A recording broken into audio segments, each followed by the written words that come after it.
Bonsoir à tout le monde. Merci beaucoup de vous être rendus à cette réunion. Autorisez-moi d'abord à remercier mon équipe pour toute l'organisation, ce d'autant plus que, avec la situation politique particulière que nous connaissons, nous en sommes et ils en sont à la 4e réunion publique à organiser en 5 semaines. Donc évidemment, tout ça donne beaucoup de travail, mais vous vous en doutez, un petit peu de pression. Nous sommes dans le cadre donc, des soirées que l'on dit de l'avenir en commun, c'est-à-dire que j'ai à cœur de partager avec les citoyens mon activité parlementaire et relativement à un certain nombre de sujets, que ce soit les questions de surveillance généralisée, par exemple, de budget, ça vous vous en doutez bien, que ce soit la situation de plans sociaux que connaît aujourd'hui l'Isère dans son ensemble et qui, bien évidemment, a un impact social, mais aussi écologique absolument majeur. Donc ce soir, nous allons discuter des zones à faible émission, qui est a priori un sujet tout à fait écologique, qui en apparence nous réjouit tout à fait, puisqu'il s'agit d'avoir une meilleure qualité de l'air. Donc une des questions auxquelles Sylvain, que je vais présenter dans une minute, de même que les autres intervenants, peut être surprenant. Comment un groupe écologique comme celui de la France insoumise, à la fin de l'histoire, a voté contre les ZFE à l'Assemblée nationale. Voilà ce qui, a priori, peut être étonnant. Et nous allons évidemment lever, vous vous en doutez, cet étonnement, voire cette apparente contradiction, puisqu'il serait question de qualité de l'air, il serait question de maladies évitées, il serait question de moindre mortalité anticipée, bien évidemment, tout ça étant lié à la qualité de notre environnement. Voilà la raison pour laquelle j'ai souhaité que nous puissions discuter de ce sujet tous ensemble et de surcroît. Reconnaissons ensemble que Raphaël, que je remercie, et qui est là, nous avait aussi susurré assez fortement qu'il serait bon d'avoir ce type de débat ici à Sassenage. C'est la raison pour laquelle nous avons décidé de faire cette réunion ce soir. Et le titre n'est pas seulement ZFE, mais c'est pas de ZFE s'il n'y a pas d'alternative. Une ZFE, oui, mais s'il y a des alternatives, pas de ZFE s'il n'y en a pas. Donc, on va devoir lever avec vous cette affaire-là. Qui, bien évidemment, amène à des situations qui sont tout à fait absurdes. Le constat global qu'on peut faire, c'est que les ZFE ne rentrent pas en application. Donc, c'est forcément un élément qui attire notre attention. Voire, dans un certain nombre de villes, comme Marseille, est tout à fait absurde, puisque la zone, la patate qui a été déterminée comme ZFE, qui concerne une partie de la zone populaire qu'on connaît tous, même si on ne connaît pas forcément bien Marseille, qui est le quartier du Panier, fait que les habitants même du Panier seraient empêchés d'aller vers leur lieu de résidence, ce qui paraît forcément assez compliqué, voire tout à fait absurde. Voilà un peu la petite introduction que je voulais faire. Autour de moi, il y a donc Sylvain Carrière, que je remercie. Sylvain et sa circonscription est dans l'Hérault, donc il a fait quelques kilomètres pour pouvoir être avec nous ce soir. Et vous savez que, en ce moment, pour nous, les déplacements pendulaires, dont on va sans doute discuter au cours de notre échange, concernent nos circonscriptions et Paris, nos circonscriptions, etc., puisque nous abordons les questions budgétaires dès demain. Donc je te remercie beaucoup, Sylvain, d'être venu jusqu'à nous. Et de surcroît, vous savez qu'on travaille au travers de commissions, ce qui fait que nous nous spécialisons sur un certain nombre de sujets qui ne sont pas du tout les nôtres, les miens, et vice-versa, puisque Sylvain est membre de la commission développement durable et aménagement du territoire. De l'autre côté, j'ai autour de moi, je vous remercie tous les deux d'avoir bien voulu participer à cette réunion. Donc nous avons Michel Zempruch. J'ai bon ? Merci. Et nous avons Manu Potier qui, l'une et l'autre, participent donc de l'Union pour la gratuité et le développement des transports en commun. On sent déjà là qu'il y a un bout de réponse qui se dessine. Voilà, on va commencer. Alors, Albin, qu'avais-tu prévu? Tu avais donc prévu d'abord de vous donner la parole. Je ne sais pas comment vous la répartissez. Allez, Manu. Merci. Bon, déjà, merci pour l'invitation. Oui, donc nous représentons l'Union pour la gratuité et le développement des transports publics de l'ère grenobloise. Ère grenobloise qui n'est pas que grenobloise, mais voilà, qui est vraiment sur notre secteur. Moi, je vais juste présenter très rapidement en quelques mots un petit peu l'histoire de ce collectif qui est né en 2014, je crois, à l'initiative du NPA, qui avait lancé la proposition de travailler sur les questions du transport de manière unitaire. Et puis, c'est devenu donc un collectif auxquels se sont agrégés des associations, des collectifs, des syndicats, des organisations politiques. Alors, par exemple, là, je prends mes notes parce que on a Attaque, on a une association qui s'appelle En dis-moi tout sur l'agglomération grenobloise. On a la CGT, la FSU, Solidaire, le PCF, l'AFI, le NPA, l'anticapitaliste, Ensemble, l'UCL et Génération. Voilà. Et ce collectif grenoblois, il a son actif quand même d'avoir constitué une coordination nationale qui se transforme en association nationale et qui a comme objectif de fédérer tous les collectifs locaux qui émergent, puisque la question de la gratuité des transports et de se déplacer autrement est de plus en plus criante, mais aussi les gens s'y intéressent de plus en plus. Donc de fédérer tous ces collectifs qui peuvent exister à travers, en tout cas sur le territoire métropolitain pour le moment. Donc c'est créé l'Union pour la gratuité et le développement des transports publics. Voilà, actuellement, l'UGDT mène campagne pour que le maximum de listes de gauche et écologistes s'emparent du sujet de la gratuité. Et nous répondons toujours favorablement aux sollicitations. Voilà. Très bien. D'ailleurs, à bon entendeur, salut sur Sassenage. S'il y a des listes qui se préparent pour les prochaines municipales, on est disponible pour rencontrer toutes les listes qui réfléchissent là-dessus. Notre objectif, c'est que toutes les listes aient un petit tiret pour la gratuité des transports en commun et de mener la bataille à la métropole. Moi, je vais essayer de rentrer dans le vif du sujet. Alors, j'ai pris des notes, c'est plus facile pour moi, pour aborder un petit peu cette question. Alors, le collectif, nous, quand la question de la ZFE est arrivée en France, évidemment, s'en est saisi tout de suite. Et on a pris une position assez claire après un gros travail d'études et de réflexion. Et on a mené campagne contre cette fausse bonne idée. Alors nous, on est contre la ZFE et je vais donner quelques arguments pour l'expliquer. D'autant qu'à l'époque, le RN, avec l'association 50 millions d'automobilistes, avait déposé un projet de loi qui allait dans le sens du rejet de la ZFE. Et on avait quand même tiré les leçons des Gilets jaunes. On s'était dit qu'il était hors de question de laisser le terrain à l'extrême droite, qui était extrêmement virulente sur cette question, au nom de la liberté d'utiliser sa bagnole et du soutien des gens modestes. Donc, c'est vrai que les derniers gouvernements ont levé le pied. Je ne sais plus si c'était Barnier ou Bayrou, où il y a eu la loi, la simplification, je ne sais plus, où il y a... Voilà, donc en gros, ils ont un peu levé le pied là-dessus. Il y a pas mal d'agglomérations qui sont restées attachées.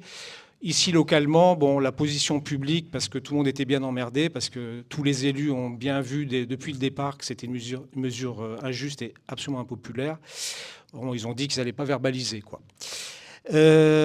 Alors, pour éviter tout faux débat d'emblée, parce que souvent, on peut prendre la ZFE, en gros, ils nous font chier, voilà. Au collectif, nous nous situons dans la perspective absolument indispensable du GIEC et de la COP21, à savoir empêcher la trajectoire actuelle de 2,5 degrés, donc qui est absolument catastrophique à court terme, montée des eaux, sécheresse, fonte des glaciers, tempête, on est en pleine dedans depuis cet été, on l'a vu depuis des années, sachant que les transports représentent 30% des émissions, qui sont responsables de la pollution et évidemment du réchauffement climatique. Donc nous devons absolument doubler la part modale des transports en commun d'ici 2030, c'est après-demain, pour atteindre les objectifs et limiter la hausse à 1,5 degré. Il y a beaucoup de scientifiques déjà qui disent c'est mal barré. Sur la question de la pollution de l'air, 48 000 morts par an qui sont responsables de la pollution. Et le Conseil d'État avait condamné l'État pour inaction contre la pollution de l'air dans 5 métropoles, dont Grenoble. Donc on est bien concerné. Rappelons aussi que la voiture chez nous, c'est 5 jours par an perdus dans les embouteillages. C'est les accidents avec leurs coûts dont on ne parle jamais, ou très peu. Et c'est, gardez bien ce chiffre en tête, c'est 350 000 véhicules par jour qui traversent l'agglomération grenobloise. 350 000 véhicules par jour. Voilà. Et on a fait le calcul, c'est 1 million par jour de carburant consommé. Multiplié par 360 millions d'euros par an qui sont consommés dans les réservoirs pour se déplacer, 80% domicile-travail. Petite remarque sur la ZFE, quand on regarde, elle s'applique sur l'agglomération. Une exception, les grands axes routiers. La Rocade, le boulevard Vallier. Et quand nous, on a regardé, il y a une carte d'une étude qui a été faite sur la métro sur la pollution. Tout ce qui est rouge, c'est les endroits les plus pollués de l'agglomération. C'est là où il y a le plus de circulation. Et évidemment, il y a des habitations autour. Mais là, c'est pas concerné par la ZFE. Et pourtant, donc, c'est des zones qui polluent. Alors, pour nous, il est absolument impossible de séparer la question environnementale de la question sociale. Voilà, ça, il faut le dire. Ce n'est pas un sujet juste de l'écologie et de l'environnement. C'est imbriqué avec la question sociale. Alors, nous, on a voulu répondre, est-ce que la ZFE, sur la question environnementale, elle est efficace? Parce que ceux qui l'ont promu, le discours, c'était de dire ça va être efficace pour lutter contre la pollution et le réchauffement climatique, il faut baisser les émissions. Évidemment, nous, on en est bien d'accord, il faut baisser drastiquement les émissions. Alors, je vais développer juste quelques points. Alors, premier exemple qu'on peut donner pour montrer que c'est absolument inefficace, si vous avez un gros véhicule type SUV, critère 1 ou 2, hybride certainement, il y a des Porsche, là j'ai vu hybride maintenant partout, ça roule l'essentiel du temps sur l'essence et ça pollue tout le temps. Ces voitures ont le droit de faire 60 000 bornes par an, en toute légalité. Par contre, voilà, et ces véhicules qui sont très lourds, quand elles freinent, évidemment, les particules des plaquettes de frein, ce qu'on appelle, qui génèrent les particules fines, avec aussi l'usure des pneus, et c'est phénoménal, c'est vraiment une cause importante d'ailleurs des maladies. Donc ce sont les particules fines qui polluent, donc plus le véhicule est lourd, plus il pollue. Donc les gens qui ont des véhicules critères 4 ou 5, les vieilles bagnoles pourries, diesel, voilà, moi j'en ai une il n'y a pas longtemps, eux, ils n'auront pas le droit de rouler.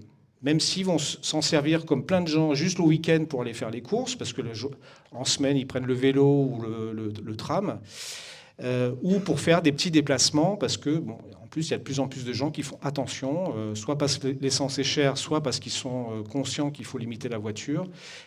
Ceux qui veulent garder et utiliser ces voitures, évidemment, on leur interdit.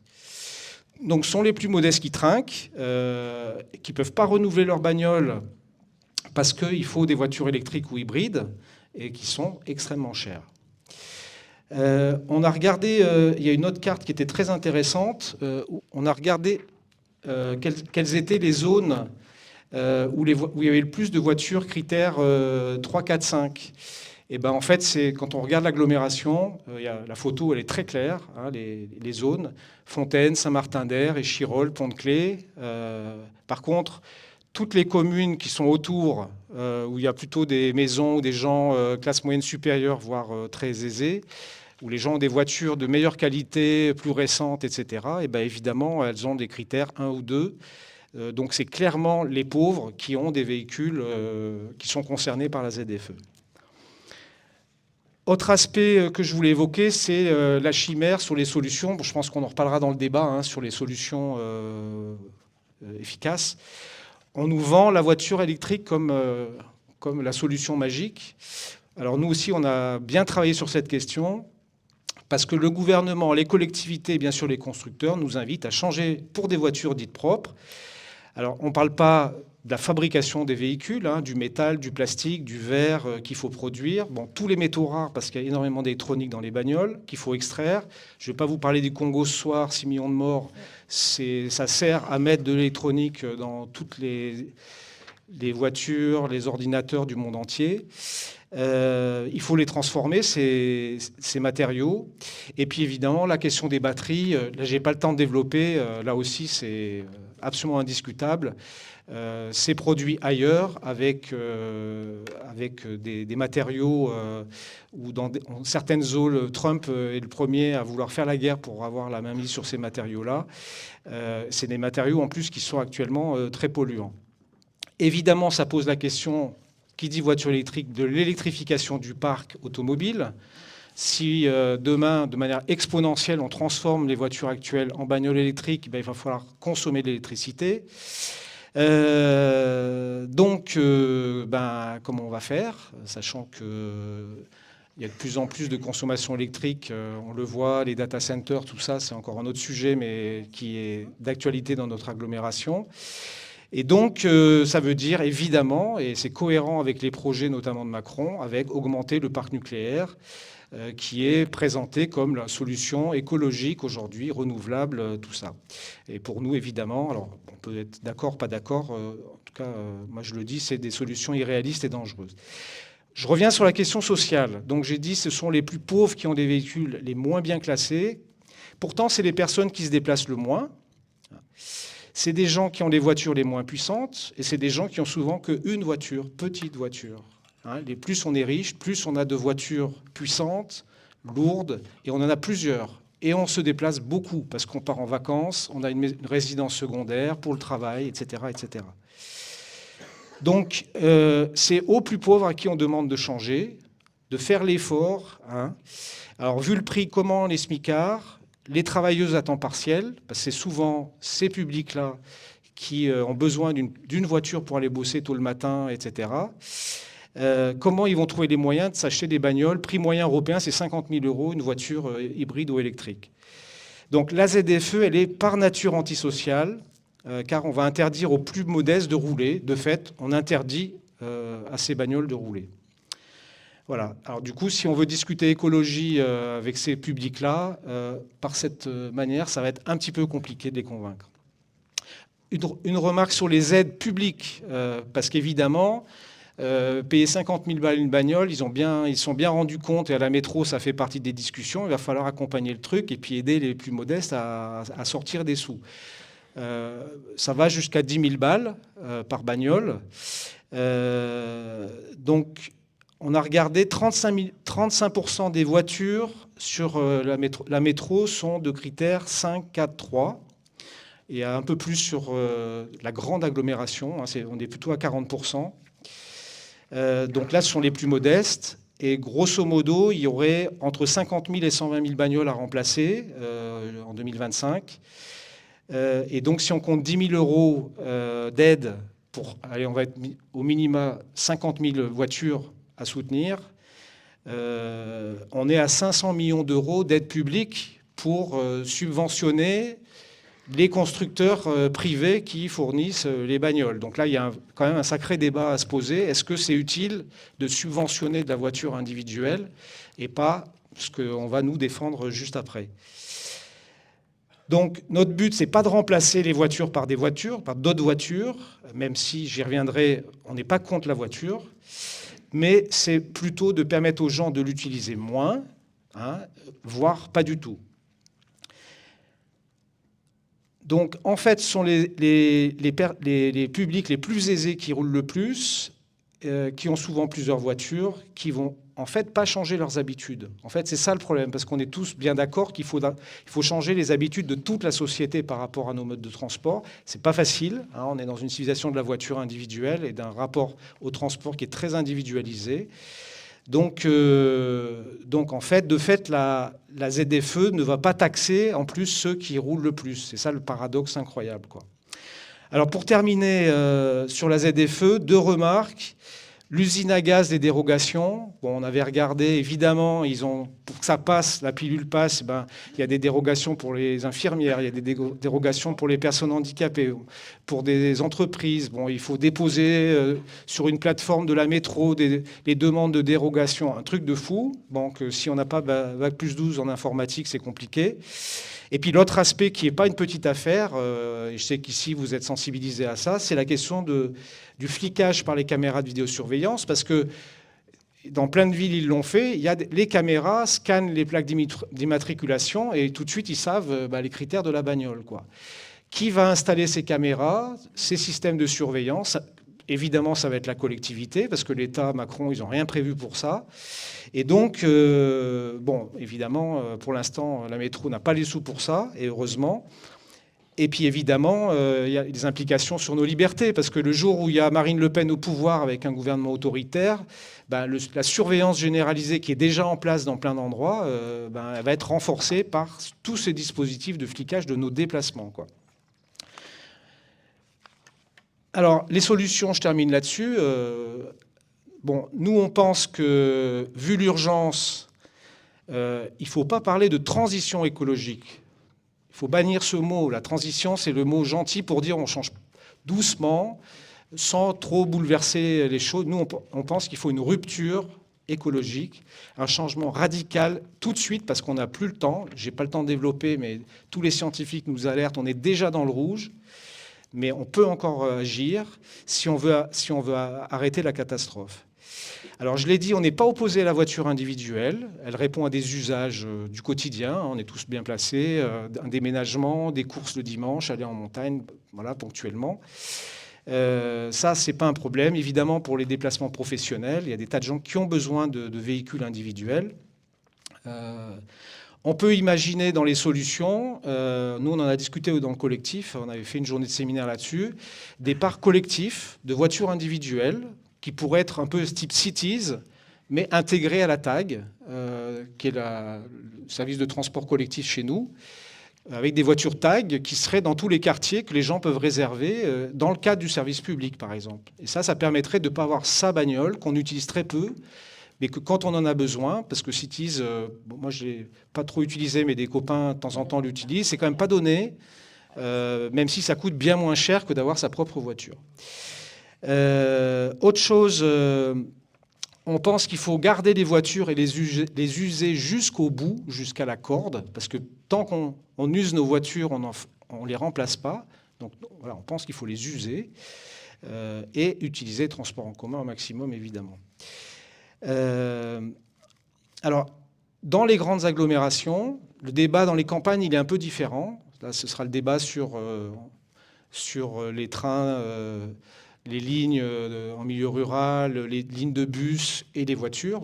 Tout ça, il y a tout un maillage. Mais en tout cas, dans les grandes agglomérations, qui sont les causes principales des émissions, hein, là, il y a le plus grand nombre d'habitants. Bon, c'est là où il faut des alternatives de qualité pour que les gens, ça soit mieux de prendre plus efficace, plus facile, plus rapide de prendre les transports en commun que de prendre sa voiture individuelle. Donc ça veut dire, évidemment, soutenir des plans vélo à mort. Mais la solution universelle, la meilleure, c'est dans toutes les grandes métropoles, c'est les transports publics collectifs de grande qualité. Bon, évidemment, on peut citer Paris. Grenoble, on n'est pas si mal, mais on peut encore évidemment améliorer les choses. Donc,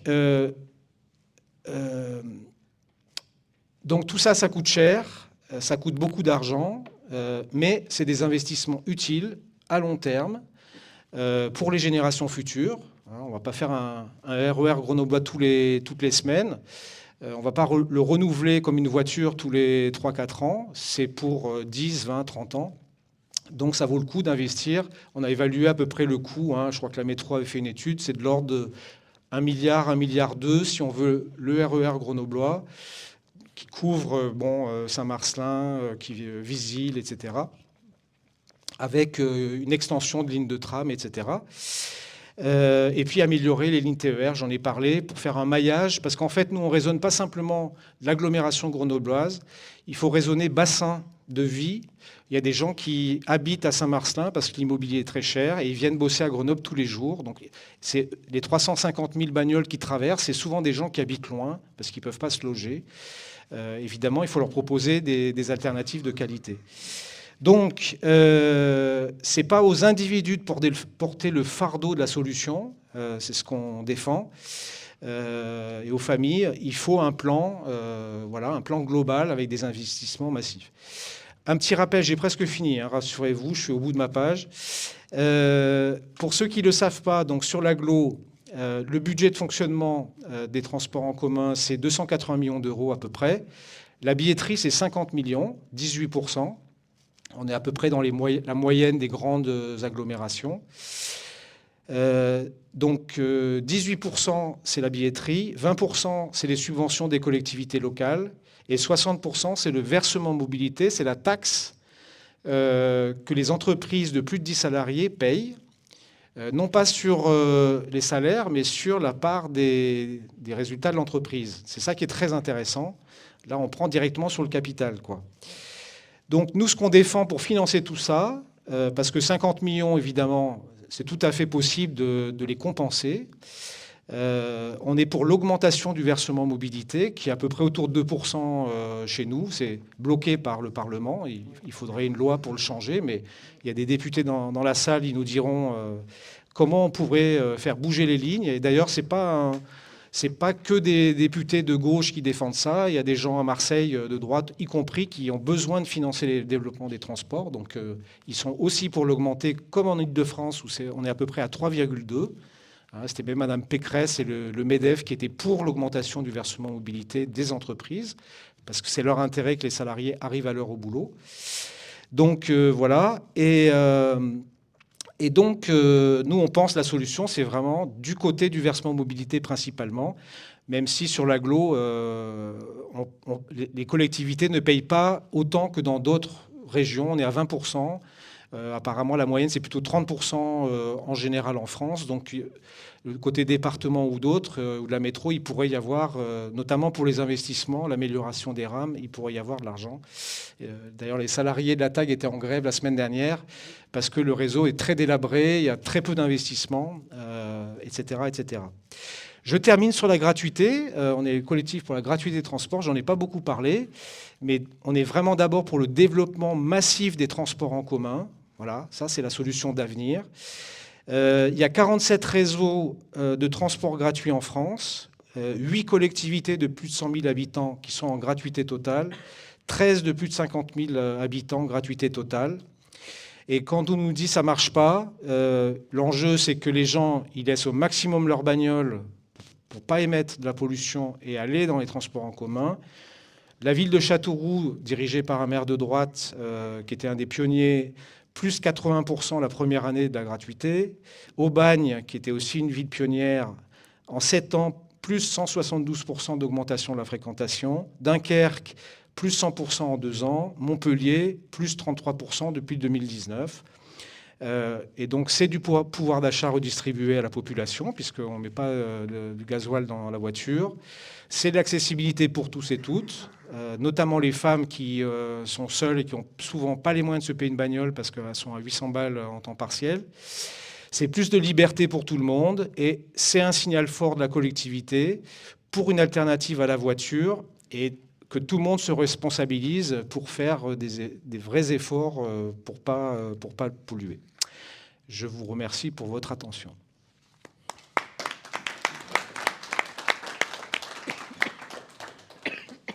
À toi, Bonsoir à toutes et tous. Permettez-moi aussi, comme Elisa, mais de remercier l'équipe d'Elisa, la mienne, qui se sont coordonnées pour pouvoir venir et organiser cette réunion, mais aussi l'ensemble des camarades qui se sont mobilisés pour permettre la tenue de cette réunion. Et merci Elisa de m'accueillir dans la circonscription qui est la tienne. Et on partage le même couloir des bureaux, mais je n'avais pas eu l'occasion, puisqu'on a les bureaux qui sont vraiment à côté à l'Assemblée nationale, mais je n'avais pas eu l'occasion encore de venir dans ta circonscription, donc c'est vraiment un plaisir. Et pour nous aussi un bol d'air, parce que, comme tu le disais, ça va très vite, notamment en ce moment avec le budget, puis ça va très vite de toute façon tout le temps, puisqu'on a beau dire en ce moment c'est les allers-retours entre la Circo ici, mais c'est de toute façon... Là, c'est le budget, mais hier, c'était autre chose et demain, ça sera encore autre chose. Mais ça bouge toujours et on ne s'ennuie jamais à l'Assemblée nationale. Sur les ZFE, moi, je crois que j'étais hier soir à Rouen pour une réunion publique sur les ZFE. Je dois être à ma 10e, je ne sais plus, on a perdu un petit peu le fil, mais réunion publique sur les ZFE, puisque effectivement, c'est un sujet qui revient beaucoup. Moi, comme le disait Lisa, je suis élu sur la 8e circonscription de l'Hérault, qui a une partie sur la métropole de Montpellier et une partie sur l'agglomération de Sète. Et donc, on est impacté directement par les ZFE. Et donc, c'est un sujet qui revenait beaucoup dans la campagne, notamment en 2022, où les gens nous disaient il y a les ZFE qui vont arriver, mais il y a la question des transports en commun, ainsi de suite, sur laquelle je vais revenir et qui revenait beaucoup dans les échanges. Juste pour remettre un petit peu le cadre des ZFE, parce que souvent on nous dit « Ah oui, mais c'est une directive européenne, on n'a pas le choix ». Puis derrière, on nous dit c'est l'État qui s'est désengagé complètement. Et ça, c'est vrai, en se disant il y a eu un premier vote à l'Assemblée nationale sur les ZFE. C'est lors de la loi d'orientation et de mobilité, la loi LOM en 2019. C'est le premier vote sur les ZFE à l'Assemblée nationale. Et à ce moment-là, le seul groupe politique qui s'est opposé à la mise en place des ZFE, ça a été la France Insoumise. En disant, effectivement... les objectifs visés par les ZFE, qui étaient notamment d'améliorer la qualité de l'air pour réduire ces 48 000 morts par an de la pollution, c'était l'objectif premier. Et nous, on nous a taxé à ce moment-là, et souvent encore d'ailleurs, de dire « Ah, vous êtes contre les ZFE, donc vous êtes pour qu'il y ait encore des milliers de morts ». Nous, ce qu'on dit, c'est non, mais il y a d'autres solutions qui sont possibles. Bien sûr qu'on veut améliorer la qualité de l'air, bien sûr qu'on ne cautionne pas les morts qu'il y a chaque année, mais d'autres solutions existent. Et dès 2019, ce qu'on disait, c'est attention, avec les ZFE, on met la charrue avant les bœufs. On interdit aux gens d'utiliser la voiture sans leur proposer d'alternatives accessibles et acceptables pour utiliser et pour se passer de la voiture au quotidien et pour utiliser les transports en commun. Sachant qu'en plus, on disait, avec vos dispositifs, vous culpabilisez vraiment les plus précaires, puisque ça a été dit notamment dans l'intervention précédente, c'est que les ZFE, aujourd'hui, concernent en première ligne les plus précaires, qui, en plus, sont impactés, et pour eux, c'est vraiment la double, voire la triple peine, parce que souvent, et c'est vraiment la question autour des ZFE, c'est une question de transport, mais c'est une question d'aménagement de territoire. Parce qu'aujourd'hui, vous avez des villes-centres, et le centre-ville de la ville-centre, souvent, qui est desservi plus ou moins bien, mais souvent plutôt bien en transport en commun. Et plus on s'éloigne du centre-ville de cette ville-centre, moins on a de transport en commun et plus on a de problématiques de transport. Sauf que c'est dans ces centres-villes où vous allez avoir les services publics, où vous allez avoir les services de santé, où vous allez avoir la concentration du travail, ainsi de suite. Donc, tôt ou tard, de toute façon, que vous soyez directement ou indirectement dans la zone à faible émission, vous allez être impacté à un moment donné par les ZFE. Et en plus de ça, ça a été dit, dans les dérogations, vous avez les axes les plus polluants des métropoles qui, quasiment systématiquement, ont des dérogations. Donc, c'est les axes les plus polluants, mais c'est les axes où on continue à laisser passer, notamment les camions, par exemple, sur les périphériques. Et c'est de dire, on sait très bien que la pollution ne va pas rester sur ces axes-là, sauf que les plus précaires qui vont travailler en centre-ville ne vont pas pouvoir se loger en centre-ville puisque les loyers sont trop chers. Donc, ils vont habiter en périphérie de ces axes qui vont, eux, être pollués encore plus demain. Et donc, c'est la double, voire la triple peine, puisque aujourd'hui, on leur demande la question qui est posée avec les ZFE, c'est soit vous changez de véhicule, soit vous perdez le travail. Sauf qu'à un moment donné, c'est pas qu'ils veulent pas changer de véhicule, mais c'est qu'ils peuvent pas. Ça a été dit notamment sur des aides. Alors, effectivement, sur Grenoble, vous allez avoir jusqu'à 10 000 € d'aide. C'est plutôt exceptionnel d'ailleurs, parce qu'il y a très peu de métropoles. Souvent, c'est 4-5 000 € d'aide. Sauf que du coup, pour avoir ces aides-là, ça veut dire que vous n'êtes pas loin du SMIC. Vous gagnez à peine un peu plus que le SMIC. Sauf que qui c'est qui, au SMIC, va pouvoir ajouter 20, 30 ou 40 000 € de reste à charge pour changer de véhicule? Personne, puisque elle va se poser la question entre manger et changer son véhicule. Donc nous, c'était un petit peu toutes ces questions-là qu'on pointait dès 2019, et de se dire, en plus de ça, il y a vraiment, comme je le disais, un désengagement de l'État, où on s'est dit, dans chaque métropole, faites ce que vous voulez, mais il vous faut appliquer les ZFE.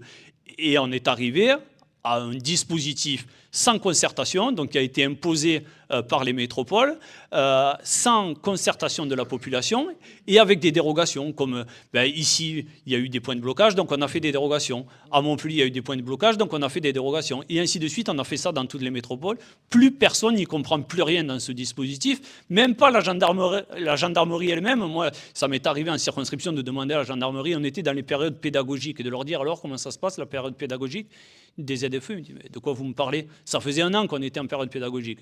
Et ils ne savaient même pas de quoi on parlait. Personne ne connaissait les dérogations.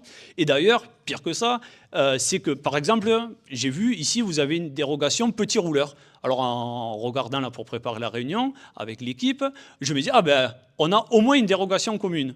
Eh bien non, puisqu'à Montpellier, la dérogation petit rouleur, c'est moins de 8 000 km par an. Ici, c'est 5 000 km par an. À Lyon, ça s'appelle aussi petit rouleur, dérogation petit rouleur, mais c'est 52 jours par an. Donc, même quand c'est la même dénomination, c'est pas pareil dedans. Et on en arrive du coup à une situation ubuesque, où moi j'ai un touriste l'an dernier qui vient me voir, il me dit, écoutez, je pars avec ma femme en camping-car de Bretagne, j'arrive à Toulouse, on était sur le périphérique, la 2x2 voies, et on voit un panneau, vous rentrez en zone ZFE. Il me dit, je sais très bien, quand même, mon vieux camping-car, j'aurais pas dû. Sauf que je fais quoi? Je suis sur l'autoroute, donc je me gare sur l'autoroute et je reste garé là. Parce que même des parkings en périphérie, on n'a pas réussi à les anticiper. Donc, on en arrive à ces anomalies-là. Donc, il regarde un petit peu les dérogations, et ainsi de suite. Puis, il arrive à Montpellier le lendemain, même problème, et ainsi de suite. On pourrait le faire vraiment dans toutes les métropoles où on a justement ces aberrations dans les dérogations. Puis, entre nous, si on a des dérogations à la Prévert dans toutes les métropoles, c'est peut-être qu'il y a un petit problème dans le dispositif dès le départ, parce que sinon on n'aurait pas eu besoin de faire toutes ces dérogations-là. Et donc nous, c'était partir de là, de se dire, en 2022, comme je le disais, la campagne, ce sujet revenait souvent, et en commission de développement durable et aménagement du territoire, on travaille notamment sur la question des transports. Et moi, c'était de me dire, effectivement, on nous disait, mais vous êtes contre les ZFE. Et on disait, non, on ne peut pas avoir la position du Rassemblement national qui ne propose rien, si ce n'est de supprimer purement et simplement les ZFE. Mais c'est très hypocrite comme proposition, puisque eux qui soi-disant défendent le peuple, en supprimant purement et simplement les ZFE, ça veut dire qu'ils condamnent l'ensemble de la population à utiliser leur véhicule. Et donc, plus de questions de santé publique, ainsi de suite. D'ailleurs, les mêmes qui, en commission de développement durable, c'est là où on vote le budget des transports, chaque année, on fait des amendements pour avoir des moyens supplémentaires pour le fret ferroviaire, pour les lignes du quotidien, pour le plan vélo, ainsi de suite. C'est les mêmes qui, systématiquement, votent contre tous ces amendements-là. Donc, s'ils sont contre le train, contre le vélo, contre la marche, à un moment donné, ils sont pour le tout bagnole, comme le président de la République. Mais donc, du coup, ils ne peuvent pas dire qu'ils défendent le peuple, parce qu'utiliser la voiture au quotidien, ça coûte 300 à 400 € par mois pour un foyer. Donc, c'est un gouffre financier où, justement, les transports en commun permettraient d'avoir ce gain économique, en plus du gain écologique sur lequel je vais revenir après, mais il faut que je fasse attention aussi à l'heure. Donc, nous, c'était de dire... On ne peut pas être contre sans rien proposer à côté. Mais on ne peut pas être pour, comme on le dit depuis le début, parce que ce dispositif-là, depuis le début, il est mal enclenché. Et donc, nous, c'est de se dire, on fait pause sur les ZFE, et on les conditionne au développement des transports en commun. C'est-à-dire que tant qu'il n'y a pas de transport en commun accessible et acceptable pour l'ensemble de la population, alors il n'y a pas de ZFE. Alors là, quand on a proposé ça, moi, la première proposition de loi, c'était en 2023. Donc j'avais des journalistes qui m'appelaient, qui me disaient, oui, donc si vous attendez d'avoir des transports en commun dans les communes, alors il n'y aura jamais des ZFE. Vous avez qu'à mettre des moyens dans les transports en commun, développer les transports en commun. Il me dit, oui, mais alors si on fait ça, du coup, il va y avoir des transports en commun, du coup, la qualité de l'air va s'améliorer. Eh bien oui. Donc du coup, il n'y aura plus besoin des ZFE, je leur disais. Donc c'est vraiment, en fait, en développant les transports en commun, on a ce triple gain. On a le gain écologique parce qu'on améliore la qualité de l'air, on a le gain économique pour l'ensemble de la population, et on a le gain du coup sur la santé publique, et donc on est beaucoup plus efficace que les ZFE, et beaucoup plus efficace parce qu'on n'oublie personne, et on propose une solution, une alternative à chacune et chacun d'entre nous. Et c'est ce qu'on défend à la France Insoumise, c'est le sens de l'écologie populaire, c'est de dire on fait avec les gens et par rapport aux besoins des gens. Et ça a été évoqué notamment par rapport aux besoins et aux bassins de vie et par rapport aux déplacements qu'il va y avoir au quotidien. Parce que là, c'est pareil, souvent on dit vous habitez hors de la métropole, donc vous n'avez pas d'aide, par exemple. Sauf que oui, mais vous habitez la métropole, de l'autre côté de la route, c'est plus la métropole. Sauf que je vais aller travailler ou je vais aller me faire soigner dans la métropole. Donc je vais être impacté et en plus, je n'aurai pas les aides, ainsi de suite. Donc nous, c'est de dire, on fait vraiment avec la population et de dire, et ne venez pas nous chercher sur l'histoire de la santé publique. Parce que les macronistes qui nous disent ça, vous voulez rien faire pour la question de santé publique. Enfin, les mêmes qui continuent à construire la 69, qui continuent à faire 55 projets routiers et autoroutiers en France, les mêmes qui ont mis la loi du plomb pour développer les pesticides de partout, qui viennent nous dire que la santé publique les intéresse tout d'un coup, bon, on a quand même quelques raisons d'en douter un petit peu. Donc nous, c'était de dire, on se sert des ZFE comme développement des transports en commun, on met vraiment les moyens. Et le jour où il y aura vraiment des transports en commun, si vous voulez les ZFE parce que la qualité de l'air ne sera pas encore suffisante, vous viendrez nous en parler, mais déjà commencer par développer les transports en commun. Le deuxième point, je ne vais pas tous les faire parce que vous les avez, c'est les propositions de loi, elles sont sur la table si vous voulez. Il y a 13 ou 15 articles dedans, rassurez-vous, je ne vais pas faire les 15, je vais faire les 2-3 principaux. Donc le premier, c'est moratoire et conditionné au transport en commun. Le deuxième, c'est la refonte de la vignette critère, parce que là aussi, ça a été évoqué. La vignette critère est une aberration en elle-même, puisque vous allez avoir des SUV qui vont fleurir de partout. Et à côté de ça, une simple petite Clio 2 d'un étudiant, par exemple, ne pourra plus rouler alors qu'elle polluera beaucoup moins, ainsi de suite. Donc c'est de dire, s'il doit y avoir ZFE à un moment donné, alors on doit refondre la vignette critère en prenant 2 aspects supplémentaires, parce qu'aujourd'hui, la vignette critère, elle ne prend que 2 aspects. L'année de mise en circulation du véhicule et le type de carburant du véhicule. Et nous, c'est de dire, déjà, on doit prendre le poids du véhicule, puisque ça a été dit, notamment par rapport au freinage. Un SUV va polluer beaucoup plus qu'une Clio 2. Et l'analyse du cycle de vie du véhicule aussi, puisque un véhicule aujourd'hui ne va pas polluer de la même façon dans 20 ans ou dans 40 ans. Donc c'est vraiment de refondre cette vignette critère. Il y a un article qui est sur une harmonisation, et ça on l'a évoqué, mais une harmonisation des dérogations, de dire les dérogations, s'il doit y en avoir, effectivement, parce que la question se pose sur les horaires décalés, sur le personnel de santé, par exemple, sur les artisans, sur les producteurs, les maraîchers, ainsi de suite. Donc, qu'il y ait des dérogations, il peut y en avoir, mais par contre, elles doivent être les mêmes partout. Et donc, il doit y avoir une harmonisation nationale sur les dérogations. Et après, la question qui revient beaucoup, et ça a été évoqué là aussi, c'est de dire, à ce moment-là, pourquoi on ne met pas des aides à tout le monde pour changer de véhicule, parce que souvent, c'est ce qu'ils nous disent, il n'y a qu'à passer toutes les voitures en électrique et il n'y a plus de problème. Enfin, il n'y a plus de problème, il y a beaucoup de problèmes. Parce qu'aujourd'hui, passer tout le parc automobile en voiture, c'est pas possible, déjà de produire suffisamment de voitures pour changer tout le parc automobile. Deuxièmement, on a un problème de production d'électricité où là aussi ça rendrait impossible. Et puis, on a un gros problème de fond, c'est qu'à un moment donné, on n'est pas là pour que l'argent des contribuables, l'argent public finance le renouvellement du parc automobile et donc les constructeurs automobiles. Et donc c'est de dire, effectivement, il y a un article qui comprend un accompagnement et des aides pour vraiment répondre à des moments spécifiques.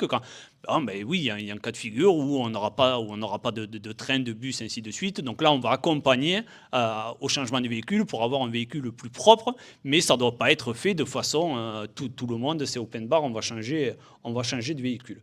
Voilà un petit peu le raisonnement de cette proposition de loi. Et c'est de dire, bon, ben, toujours pareil, quoi, c'est de faire avec dans le sens, on doit développer les transports en commun. Parce qu'aujourd'hui, on nous dit, oui, mais vous avez forcément une ligne de bus. Et alors, donc, du coup, la ZFE peut s'appliquer. Et nous, dans l'accessible et acceptable à l'ensemble de la population, c'est ça. On ne peut pas dire que quand on a un bus qui passe le matin, un bus qui passe le soir, ça soit acceptable et que ça soit accessible d'ailleurs non plus. Et donc c'est de dire il faut avoir une vision globale dans l'aménagement du territoire, mais aussi une vision globale de développement. On sait très bien que demain, on n'aura pas toutes et tous une gare devant chez nous, qu'on n'aura pas un tram qui va passer devant chez tout le monde, et ainsi de suite. Mais c'est comment on permet l'intermodalité avec différents modes de transport. Les premiers kilomètres en marche ou en vélo, après vous allez monter dans un train. Mais donc du coup, là aussi, on a du travail à faire, parce que nous, par exemple, en Occitanie, si vous devez prendre votre vélo dans le train, il faut que 3 jours avant, vous envoyez un mail pour prendre rendez-vous, entre guillemets, de dire attention, je vais prendre le train avec le vélo. Alors ils nous disent, on leur dit ouais, mais bon, c'est quand même une barrière, quoi, parce que si à un moment donné, il faut que 3 jours avant. Ah, ils nous disent, sinon il vous faut 2 vélos. Oui, non, mais bon, ok, mais qui c'est qui peut avoir 2 vélos? Et puis 2 vélos, mais je les mets où les vélos à la gare? Parce que même des parkings à vélo, il en manque, il y a de gros efforts à faire. Donc c'est tout ce raisonnement aussi qu'il faut avoir en se disant, effectivement, il y a des choses qui prennent du temps. Si on prend le développement d'un train, par exemple, ça va prendre plusieurs années. Mais il y a des choses qui peuvent se faire quasi de suite. Moi, par exemple, dans ma circonscription, vous avez des établissements scolaires avec des arrêts de bus devant, et vous avez les élèves qui rentrent à 9h, et les bus, ils arrivent. Alors, bon, vous avez les bus scolaires, bien sûr, qui arrivent au même moment, mais vous avez aussi des lignes de bus classiques. Par exemple, les bus vont arriver à 9h15. C'est de dire, ça, on peut faire dès demain, ça ne coûtera pas plus cher, de modifier les plages horaires pour que ça corresponde vraiment aux besoins et aux attentes de la population. Et ça, on peut le faire dès demain. Après-demain, on va pouvoir faire des trams. Et après-demain, on va pouvoir faire des trains. À condition d'ailleurs que les trains, on ne continue pas à les fermer comme ils sont en train de le faire. Et en plus de ça, là aussi, souvent, ils nous disent, parce que au moment du budget, ils nous disent, regardez, l'an dernier, on a mis tant de millions ou tant de milliards dans le vélo, dans la route, dans le train. Alors, on dit, oui, mais où c'est que vous avez mis tous ces moyens-là? Vous les avez mis dans les autoroutes, vous les avez mis dans les LGV. Et en fait, là, c'est vraiment à contre-courant de ce qu'il faut faire. C'est là, nous, par exemple, en ce moment, à Montpellier, on a, et c'est pas comme Montpellier, mais on a une LGV qui est prévue. Alors, on dit, déjà, elle est problématique pour plusieurs raisons, notamment écologiques. Et puis, c'est de dire, mais là, par exemple, si vous faites une LGV entre Perpignan et Montpellier, vous allez avoir plus, parce qu'il nous dit, du coup, il y aura des TGV qui vont passer. Oui, mais ils vont passer. C'est ça le problème. Ils vont plus s'arrêter. Et à l'inverse, d'ailleurs, c'est que toutes les petites gares entre Perpignan et Montpellier vont voir les trains qui s'arrêtent aujourd'hui, ils ne feront que passer demain. Donc ça voudra dire que quand vous habitez dans ces bassins de vie, il vous faudra prendre la voiture pour aller chercher le train dans les villes qui seront à plusieurs dizaines de kilomètres. Et donc c'est de dire, tous ces moyens-là, par exemple là, la LGV Perpignan-Montpellier, au départ c'était 6 milliards d'euros, on sait très bien que ça va se finir à peu près à 10 milliards d'euros. 10 milliards d'euros, on pourrait ouvrir beaucoup de lignes du quotidien, puisque je crois qu'une ligne du quotidien, c'était 100 millions d'euros. Donc, je vous laisse faire le calcul, mais on pourrait vraiment avoir un développement des transports en commun qui correspondent aux attentes de la population. Parce que en commission, mais à l'Assemblée en général, ils nous répondent chaque fois, c'est pas le moment, ou on n'a pas les moyens. C'est les répondeurs automatiques. Et alors, on dit, c'est pas le moment. Alors, si dans le budget de l'État, qui est une fois par an, et dans la partie transport du budget, on ne peut pas parler des budgets qui sont alloués au transport, c'est quand le bon moment, parce que si on ne comprend pas. Et il n'y a pas d'argent. Nous, on a plein de solutions pour leur en trouver, notamment d'ailleurs sur la nationalisation des autoroutes, par exemple, en serait une, de se dire on pourrait récupérer cet argent des autoroutes pour l'injecter dans le développement des transports en commun. Il y a vraiment des solutions. Mais ce qu'il faut, c'est une vraie volonté politique, à un moment donné, de développer les transports en commun. Et Mais moi, il y a quelque chose qui me reste souvent, et après, il faut que je fasse quand même très attention à l'heure, qui me reste, c'était Clément Beaune, qui était à l'époque ministre des Transports, et un jour, on va le voir avec une délégation de la France Insoumise, on était 5 ou 6, chacun y allait avec, un c'était pour y parler transport maritime, l'autre transport ferroviaire, l'autre vélo et tout ça, il y avait une table comme ça, lui était seul, nous on était là en ringuette, alors on le prend, tac, tac, tac, thème par thème, il nous regarde, et il acquiesçait quasiment tout ce qu'on disait. Et à la fin, il nous dit, mais je suis quasiment d'accord avec tout ce que vous nous avez dit. Mais vous savez, en dessus de moi, j'ai Bercy. Et donc, ça veut dire tout ce que ça veut dire, quoi. Ça veut dire que de toute façon, même si on était d'accord sur la vision, j'en doute quand même, c'est que de toute façon, budgétairement, ils ont décidé qu'ils ne voulaient pas mettre les moyens vraiment là où il faut, et que eux, ils gèrent les transports. Souvent, la formule que je prends, c'est ils gèrent les transports avec du service plus vite. Il faut gagner quelques minutes. Alors, on va faire des autoroutes, même s'il faudra payer une fortune pour les prendre, mais on va gagner 10 minutes. Avec des LGV, on va gagner 10 minutes. Et feu le service public. Et nous, c'est tout l'inverse. C'est de dire il faut gérer les transports comme un vrai service public et donc effectivement on remet des moyens. Parce que souvent on nous dit, regardez à Paris, par exemple pendant les Jeux Olympiques, parce qu'ils nous ont bassinés avec ça, en disant, vous avez vu, vous avez été critique pour les Jeux Olympiques et ça a fonctionné, notamment sur la question des transports. Alors déjà, si on regarde vraiment, vous allez voir qu'on peut trouver que ça n'a pas fonctionné. Et puis à un moment donné, pourquoi ça a un peu fonctionné ? Parce que vous avez vraiment, c'est le seul moment où vous avez mis des moyens financiers et humains pour essayer que ça fonctionne. Et le reste du temps, vous cassez tout. Enfin, le fret ferroviaire aujourd'hui, pourquoi il ne fonctionne pas et pourquoi il est aussi bas ? Parce qu'ils ont tout cassé. Pourquoi les lignes du quotidien, elles sont ce qu'elles sont aujourd'hui ? Parce qu'ils ont tout cassé. Et c'est leur politique depuis des dizaines d'années qui a mené à ce résultat aujourd'hui. Donc, effectivement, ils nous disent, oui, mais ça ne fonctionne pas. Regardez la ligne de bus. Aujourd'hui, on la ferme parce qu'il n'y a plus grand monde qui vient. Oui, mais pourquoi il n'y a plus grand monde à un moment donné ? Puisque, justement, il n'y a pas de continuité dans les transports et qu'aujourd'hui, se déplacer dans nos villages avec des transports en commun devient un parcours du combattant. La veille, vous devez faire votre parcours, un point A, un point B, on vous dit qu'il y a une correspondance, mais en vrai, ce n'est pas une vraie correspondance, parce qu'une vraie correspondance, si vous avez un quart d'heure de retard, le transport d'après vous attend. Alors que là, si vous avez un quart d'heure de retard, vous attendez le suivant en espérant qu'il y en ait un. Et comme je le disais tout à l'heure, s'il n'y en a qu'un par jour, vous ne l'avez pas. Et d'ailleurs, ça aussi, c'est une sollicitation qui revient et qui revenait souvent et qui revient malheureusement encore dans ma circo, mais qui revient partout en France. Moi, par exemple, j'ai 2 villages avec une toute petite gare, avec 2 villages à 3000 habitants. Et ils ont gardé cette gare sur les 2 communes, avec un train qui s'arrête quand il y pense, de temps en temps. Mais on se dit, c'est bien, c'est un service qu'on a conservé. Sauf que j'ai des parents qui viennent me voir régulièrement, qui me disent, on est à une vingtaine de kilomètres de Montpellier, du coup, avec les gamins qui font les études à Montpellier. Ils me disent, lundi matin, j'ai amené mon fils à la gare, je l'ai posé, je suis rentré, ou je suis parti travailler.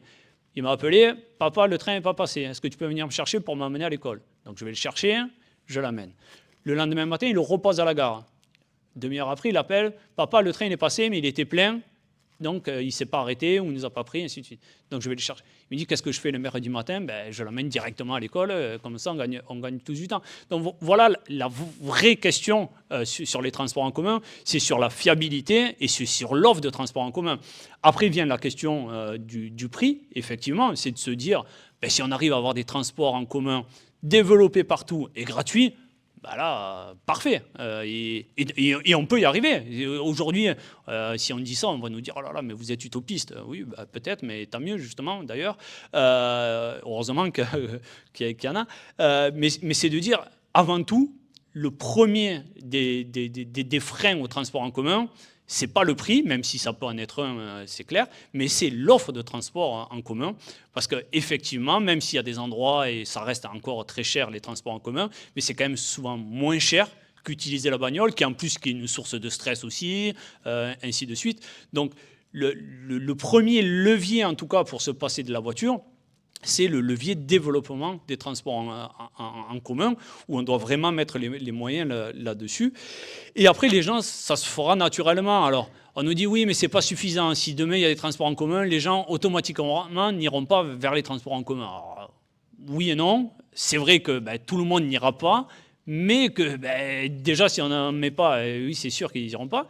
Et puis, c'est qu'à un moment donné, c'est de se dire, s'il y a une alternative, qu'on en vienne à une contrainte ZFE ou autre, mais on aura proposé une alternative.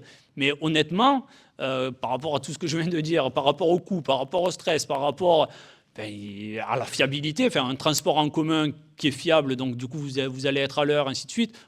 Je ne connais pas grand monde qui est content de prendre les embouteillages le matin ou qui est content de mettre 80 € dans son véhicule en carburant, ainsi de suite. Donc, il y a vraiment le levier, il est là. Et d'ailleurs, le levier, il est là et c'est clair, puisqu'on le voit dans les différentes études qu'il y a eu sur les ZFE, c'est qu'il y a eu des sondages qui ont été faits, des rapports parlementaires au Sénat et à l'Assemblée nationale qui ont été faits, et c'est que là où il y a des transports en commun, vous avez un taux d'acceptabilité des ZFE qui va se rapprocher, je crois que c'est 67 ou 70%. Et à l'inverse, là où il n'y a pas de transport en commun, vous avez seulement 14% de la population qui va accepter les ZFE. Donc on sent, par rapport à cette corrélation, que c'est vraiment l'enjeu numéro 1 des mobilités, il est sur ces transports, sur ce développement des transports en commun. Pour finir, juste pour vous dire où ça en est un petit peu, puisqu'effectivement, il y a eu la loi simplification qui est arrivée avec un gouvernement Barnier qui est parti, avec une loi qui est au milieu, là, qui est un peu entre deux eaux. En fait, cette loi simplification est arrivée à l'Assemblée nationale avec pas grand-chose à la base. Et puis, alors, ça a été un fourre-tout d'amendements où vous avez la suppression des moyens à l'ONF dedans, vous avez des collectifs qui sont supprimés, des organismes qui sont supprimés, vous avez les ZFE qui est supprimé. Enfin, c'est vraiment une loi fourre-tout là-dedans, avec une vingtaine d'articles. L'autorisation, ouais, voilà, c'est des data centers. Il y a vraiment de tout dans cette loi, c'est parti dans tous les sens. Et en commission, il y a eu un amendement du Rassemblement national qui était pour supprimer les ZFE. Et donc, nous, sur cet amendement, on s'est abstenu en disant on ne peut pas le voter parce que vous le supprimez purement et simplement par rapport à ce que je disais au début. Mais on ne va pas voter contre, puisque de toute façon, vous ne voulez pas faire le moratoire et le conditionner au transport en commun. Donc, on s'est abstenu, cet amendement est passé, donc les ZFE ont été supprimés à l'étape de la commission. Vient après la deuxième étape, une fois qu'on a passé la première étape de la commission à l'Assemblée, vient l'étape de la séance.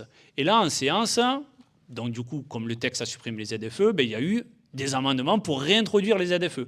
Et là, on s'est retrouvé avec une cinquantaine d'amendements de réintroduction des ZFE. C'était 50 nuances de ZFE. Alors, on va les réintroduire, mais avec un moratoire de 5 ans. Et puis, non, avec un moratoire de 10 ans. Et puis, non, avec un moratoire de 1 an. Et puis, non, avec un moratoire de 365 jours. Oui, bon, c'est à peu près pareil. Avec un moratoire, mais sauf à Lyon et à Paris. Enfin, c'est devenu n'importe quoi. Tous les groupes politiques faisaient des moratoires. Ça nous rappelait un petit peu les dérogations.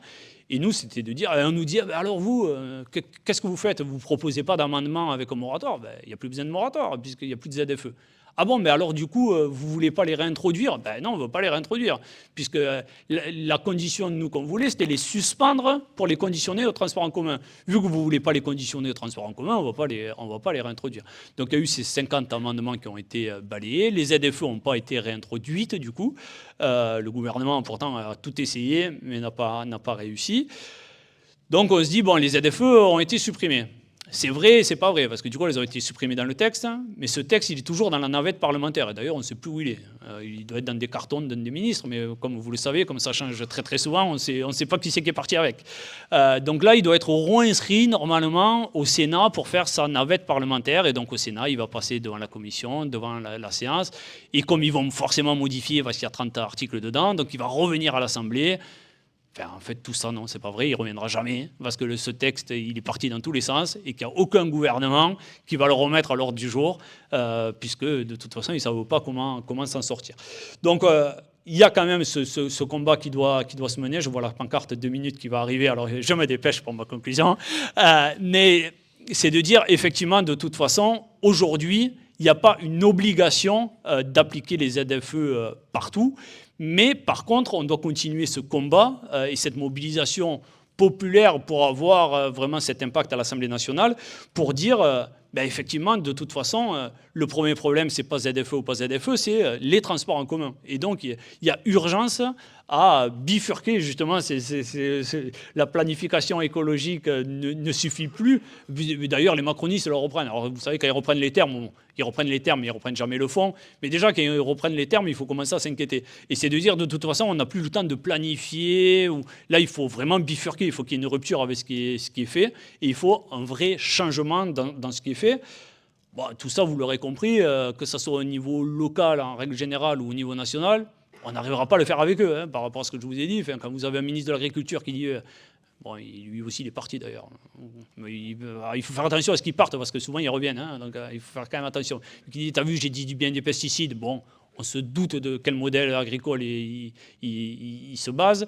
Quand on a des ministres des Transports qui disent, mais il y a Bercy en dessus, donc de toute façon, on n'a pas de moyens sur les transports, ainsi de suite. Quand hier, encore en audition, on a le nouveau PDG de la SNCF, c'est un petit nouveau, Castex. C'est un petit nouveau. Là, il arrive à la SNCF, alors... Pendant 20 minutes, il nous a parlé de planification écologique. Je dis, enfin, il a compris les enjeux écologiques. J'y parle de la LGV à Montpellier, justement, en lui disant tous les impacts écologiques que ça a. Il me dit, ah oui, mais bon, mais vous comprenez, c'est cette portion allemande qu'il faut la faire. De toute façon, les gens, en gros, si je caricature un peu, mais vraiment très légèrement, les gens là-bas, ils comprennent rien. C'est Jean Castex.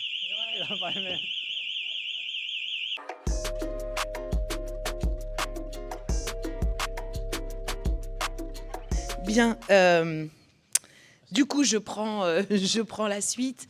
Bon, merci Sylvain d'avoir pu nous éclairer de cette manière-là, une manière très informée, et d'avoir pu expliquer quel cheminement intellectuel et politique nous avons fait au travers du groupe de la France Insoumise. Je me permets juste quelques remarques, et puis après, on va pouvoir débattre. La première question, qui d'ailleurs a commencé à être abordée, c'est quel type de transports en commun? Et la question de la qualité, alors ça se décline comment? Ça se décline par le cadencement, ça se décline par effectivement la facilité de correspondance. Quand je dis cadencement, il est bien évident que si votre tram, par exemple, il passe tout, ou votre bus, on va en discuter ça, tram-bus, on va en discuter des équipements même que l'on utilise, parce que c'est aussi en lien avec évidemment la gratuité. Bref, c'est quand vous sortez de chez vous. Vous n'avez pas besoin de regarder les horaires parce que de toute façon, vous avez un cadencement à 3 minutes. Toutes les 3 minutes, vous avez votre bus qui passe. Vous ne posez pas de questions, vous descendez, vous mettez à l'arrêt de bus et hop, vous montez dans votre bus. Donc la question du cadencement pour augmenter la fréquentation est un réel enjeu. Et ce que nous, on a pu constater sur l'aire grenobloise, c'est que l'augmentation, par exemple, des lignes de tram était venue dégrader justement le cadencement sur d'autres lignes. Et si j'étais un peu langue pointue, ce que je ne suis pas, le constat, je ne sais pas si vous l'avez fait, c'est que c'est sur la ligne A, donc la ligne la plus populaire que tu as prise, c'est tout à fait logique, était la ligne qui avait vu son cadencement le plus dégradé pour permettre d'avoir les autres lignes, peu importe leurs lettres. Donc, il y a cette question de cadencement et donc de capacité à avoir des correspondances qui fonctionnent d'une manière, là aussi, très aisée. Vous n'avez pas besoin de calculer comment vous allez faire votre transport. Il faut que je parte à 12h de chez moi, sinon je n'aurai pas ma correspondance, effectivement. La question de la nature même des infrastructures et des outils que vous utilisez. Moi, je crois, y compris en lien avec la gratuité, qu'on n'est pas obligé de faire des trams, parce que les trams, ça coûte une fortune. On peut parfaitement mettre ce qu'on appelle des bus à haute qualité de service en site propre. Ça veut dire que la clé, c'est pour la rapidité, pour le cadencement, etc. C'est le fait que votre bus, il ait sa voie qui soit effectivement réservée. Et en plus, ça tombe bien, parce que par rapport à la gratuité des transports, les coûts d'infrastructure, les coûts d'investissement, y compris les coûts de maintenance, sont quand même moindres entre des bus à haute qualité de service et des trams. Donc cette affaire-là, on ne doit pas la sortir du paysage de la réflexion. Puis évidemment, il y a la question du versement transport, qui effectivement est une clé. Il n'y a pas de raison que les entreprises qui participent, qui utilisent, qui bénéficient et des services publics, dont les services de transport, cotisent pas un petit peu à la hauteur à laquelle ils devraient effectivement cotiser. Ça, c'est la première remarque. La deuxième remarque, c'est effectivement le rapport à l'énergie. Et quand on parle de sobriété, eh bien, on doit aussi mettre ça en lien avec l'affaire des voitures électriques en particulier. On a parlé des data centers, on peut décliner ça de mille et une manières, mais il est évident que dans nos modes de vie, la sobriété énergétique doit être absolument pensée, et certainement pas la fuite en avant telle que la pense la Macronie en particulier. Le troisième élément, c'est effectivement, moi en tout cas, la position de la métropole ou des métropoles. On fait très très attention à ce qu'on dit avec Sylvain, parce qu'on doit absolument mettre une barrière intangible entre des questions qui vont nous occuper au mois de mars de l'année prochaine et ce qui nous préoccupe et bien sûr préoccupe tout le monde. Donc, le fait qu'il y ait eu toutes ces subventions aux voitures électriques, pour moi, outre la question du rapport à la sobriété énergétique, outre le fait que c'est une arnaque parce que les bagnoles sont plus lourdes, etc., sont finalement un compromis, un mauvais compromis, une forme de compromission qui a été passée avec le lobby de la voiture. Parce que le lobby de la voiture, en France, il est extrêmement puissant. Hein, c'est pas seulement leur journal, je sais même pas comment ça s'appelle, là, je sais pas quoi... Automoto ou 50 millions d'automobilistes, enfin je ne sais pas trop, mais c'est aussi la puissance de l'industrie, même si elle n'est plus tellement localisée en France, ça c'est encore un autre sujet, encore que. Mais il est évident que le lobby de la bagnole est intervenu pour qu'il y ait toutes ces subventions qui, de surcroît, effectivement, ne bénéficient qu'à ceux qui ont déjà beaucoup d'argent au vu de ce que coûtent les voitures aujourd'hui. Ce qui, moi, par ailleurs, qui n'ai ni voiture ni permis de conduire, enfin, j'en suis... béate, quoi, tellement je trouve que c'est incroyable. La troisième remarque que je veux faire, c'est les questions d'aménagement du territoire. On ne peut pas penser la question des déplacements sans penser la question de l'aménagement du territoire. Or, quel type d'aménagement du territoire la Macronie et ceux qui les ont précédés, les libéraux, ont promu? C'est un aménagement du territoire qui fonctionne par des patates spécialisées. L'âge d'or, zone résidentielle, peut-être pas si agréable que ça à vivre, entre nous, soit dit. Parce qu'il y a la question de la qualité de vie qu'il faut se poser. Là, je travaille, là, je consomme. En gros, c'est ça le triptyque, avec des zones résidentielles, des zones, on va dire, économiques et des zones type grands centres commerciaux, machin, etc., qui en plus ne correspondent pas à notre vision, qui correspondent pas à notre vision de toute façon de la consommation. Mais le fait de spécialiser les espaces comme ça, forcément contraint à des tas de déplacements, ce qu'on appelle les déplacements pendulaires, par exemple, pour aller travailler. Si vous dormez là et que vous travaillez là et que vous consommez là, et que de toute façon, il n'y a pas d'infrastructure de transport collectif ou pas, quand vous êtes en Ardèche, il n'y a pas un seul train. Il n'y a pas un seul train. Vous arrivez à Valence, de voyageurs, bien sûr, et il y a une ligne de fret qui passe au nord. C'est tout. Tout le reste, c'est ou les camions pour le fret, ou des bus qui sont considérés comme dans le prolongement des TER en mode effectivement ferroviaire. Bien. Donc ça, évidemment, c'est quelque chose qui est à revoir. Il faut redévelopper, bien sûr, le transport ferroviaire en Ardèche. Mais il n'empêche que vous pouvez aussi imaginer un transport à la demande organisé et qui ait un caractère public. On peut aussi faire preuve, et encore, c'est une imagination relative, quand on pense tous ces aspects de transport. Je reviens à mon affaire d'aménagement du territoire avec des patates qui sont spécialisées. Il est bien évident qu'il faut rompre avec cette vision-là de l'aménagement du territoire et qu'au contraire, il faut avoir des espaces qui soient multifonctionnels et qui soient rapprochés entre eux pour qu'il n'y ait plus toute cette contrainte sur les déplacements. Là, je dors, là, je travaille et là, je consomme. Ça n'est pas une vision de l'aménagement du territoire qui est neutre. Moi, il y a longtemps, j'ai été conseillère régionale, présidente de la commission aménagement du territoire. Bon. Et la région, à l'époque, elle faisait des contrats avec les territoires, d'accord ? Bon. Donc, j'auditionnais tous les territoires de Rhône-Alpes, c'est-à-dire, en gros, toutes les intercommunalités. Qu'est-ce qui était frappant dans cette affaire-là? Ils racontaient tous la même chose. Tous, que ce soit Lyon, que ce soit l'Ardèche, tous, ils racontaient la même chose. Qu'est-ce qu'ils me disaient? Ils disaient, moi, je veux de l'attractivité, je veux du rayonnement. C'est comme ça qu'ils pensaient. D'ailleurs, on ne parlait jamais des habitants qui étaient dessus. On parlait du territoire comme une espèce d'incarnation je ne sais pas d'ailleurs où elle se situait, dans cette logique de mise en concurrence des territoires. Si vous dites, en tant qu'élu, moi, ma vision, c'est l'attractivité, le rayonnement de mon territoire, il va forcément se faire contre le voisin. Donc c'est une vision qui est très libérale et qui repose sur la mise en concurrence des territoires. Les seuls qui m'ont raconté une histoire différente, c'était les gens de la Drôme, qui, eux, sont arrivés avec une vision, alors là, complètement incroyable, de la vie des habitants, effectivement, sur leur territoire, et qui n'étaient absolument pas dans ces concepts libéraux, encore une fois, de mise en concurrence, d'attractivité, et blablabli, et blablablo, où on ne pense jamais la qualité de vie, puisque c'est ça qui compte, c'est comment on peut permettre, de par l'organisation des espaces, comment on peut permettre aux gens de vivre le mieux ou en tout cas le moins mal possible. Donc cette question d'aménagement du territoire, on doit se la poser. Et ça permet de se poser la question de la pertinence des déplacements.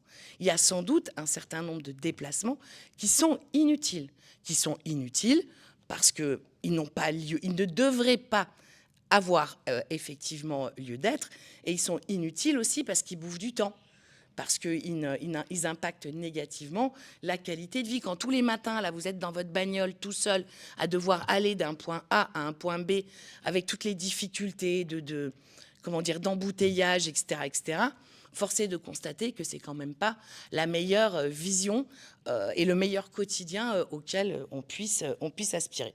Donc derrière toute cette histoire de ZFE, de type et donc d'organisation du service public de déplacement, il y a ces questions-là aussi, à la fois de sobriété et de type d'aménagement du territoire qu'on voudrait promouvoir.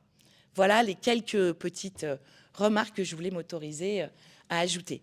Ce que je vous propose désormais, c'est qu'on puisse échanger, je ne sais plus qui, je crois que c'est toi Albin, qui organise ce temps d'échange. Merci beaucoup. Je vais vite, comme j'ai préparé un peu. J'espère que... Bon, c'est des petites questions. J'ai en mémoire un sujet local, alors j'habite pas ici, mais qui a été le non-prolongement de la ligne de tram entre Fontaine et Sassenage. Et notamment, on m'a encore dit ça dimanche au marché quand j'ai participé à une diffusion, notamment jusqu'à la zone industrielle qui est juste à la sortie en direction et qui génère beaucoup de trafic. Voitures, forcément, puisque les bus, et puis la liaison, en plus, il y a la liaison bus-tram qui est très mauvaise, d'après ce que les gens disent, etc. Donc voilà, et c'était pourtant pas très compliqué, mais je crois qu'il y a eu un différend entre les communes, enfin, je pense qu'il y a eu. Deuxièmement, par exemple, un problème qu'on m'a soulevé il n'y a pas longtemps, le périscolaire là, à Grenoble s'arrête à 18h. Or, je connais une personne qui m'a parlé, qui m'a dit, mais moi je suis un peu chef d'équipe dans le secteur de Jarry. Si je ne peux pas partir avant mes collègues quand même. Or, il lui faut 1 heure pour revenir de Jarry à Grenoble. Donc, alors que dans d'autres communes, la fin des activités est à 18h30. Donc, ça lui faciliterait déjà la vie. Et ça lui éviterait de prendre son vélo, ce qu'il fait de temps en temps, mais c'est 1h30 de vélo, quoi. Bon, voilà. Donc, ça, c'est des petits problèmes d'horaire. Moi, une question que je me pose, que j'ai entendue aussi, c'est la question du poids des voitures. Mais ça a été évoqué. C'est-à-dire, on fabrique plus. Il y a plus de ça m'a été dit au marché l'autre jour. Il n'y a plus de petites voitures d'1 tonne, quoi. Maintenant, c'est tout des gros trucs de 2 tonnes. Donc là, il y aurait peut-être quelque chose à faire quand même. Et puis, l'industrie française est en train de couler à cause de ça, d'après ce que j'ai entendu. Actis, tout ça, je ne sais pas quoi, comment ça s'appelle. Voilà. Et le troisième problème aussi qu'on m'a soulevé à la campagne, je viens de passer 3 semaines à la campagne. Bon, un agriculteur écolo, hein, il vient juste de prendre sa retraite, c'était bien-être animal, bon, etc. Il a soulevé un problème qui l'a heurté, c'est que quand il y a eu la construction de l'autoroute Lyon-Grenoble, on l'a exproprié donc de ces terrains. Or, il a appris, alors ça sera peut-être à vérifier, que l'AREA est le plus gros propriétaire foncier du département et ne paye zéro taxe foncière. D'après lui, mais ça sera vérifié. Mais c'est quand même, pour lui, ça lui est en travers de la gorge, hein, parce que C'est ces terres qui ont été recouvertes et il sait qu'il n'y a pas d'impôt. Voilà. Bon, c'est tout. Alors, par rapport à la personne précédente, j'ai été donc élu de 1977 jusqu'en 2020 à Sassenage. Et lors de mon premier mandat, effectivement, à ce moment-là, nous étions desservis par le trolley. Et j'avais obtenu à ce que le trolley parte de la place de la Libération jusqu'à Air Liquide. Et après, donc, on avait travaillé pour la venue du tramway. Et dans le cadre du premier plan, la ligne A devait aller de Grand Place jusqu'à la place de la Libération à Sassenage. Et donc, on a perdu les élections municipales en 1983. Et le maire de l'époque, il était un petit peu comme Carignan. Carignan, il a fallu une grande bataille pour que derrière, il y ait un référendum et que du coup, la majorité de la population grenobloise vote en faveur du tramway. Et c'est pour ça qu'il y a eu le tramway au niveau de Grenoble. Et donc, au niveau de Sassenage, j'avais demandé à ce qu'il y ait la même chose. J'étais élu d'opposition, mais bien évidemment, ça avait été refusé. Ensuite, après, quand j'étais du temps de la municipalité d'Alain Chapelet, j'étais adjoint au transport. Et là, j'avais obtenu à ce que le tram soit prolongé donc, au niveau de l'étude entre, donc, comme j'avais fait par rapport au trolleybus, ce soit prolongé jusqu'à Air Liquide. Et donc, ça avait été mis dans le PDU de l'époque. Sauf que, pareil, en 2001, on a perdu la municipalité et de nouveau, donc, ceux qui sont venus derrière ne voulaient pas du tramway en disant ça fait venir la racaille. Alors, mais c'est une réalité, quoi. Hein. Et aujourd'hui, encore, ça continue un petit peu à dire ça parce que si vous avez trop de cadencement et trop de transports en commun, eh bien, vous allez avoir les gens de la Villeneuve, les gens de Fontaine, etc., qui vont venir plus facilement à Sassenage et qui vont venir semer le bousin. C'est un peu comme ça que ça se dit. Alors, après, moi, c'est par rapport à ce qui a été dit au niveau des bus à haute fréquence, etc., je crois qu'il faut aussi penser que l'avantage du tramway, c'est que ça roule à l'électricité. Et donc, par rapport aux énergies fossiles, où il va falloir mettre fin à la question des énergies fossiles, il faut aussi qu'on se dise ça et que si on veut avoir des transports, donc des bus comme ça au niveau des voies, ça veut dire qu'il va falloir élargir les voies. Et à partir du moment où on élargit les voies, qu'on les élargit pour mettre du bus ou qu'on les élargit pour mettre du tramway, il va falloir faire des acquisitions.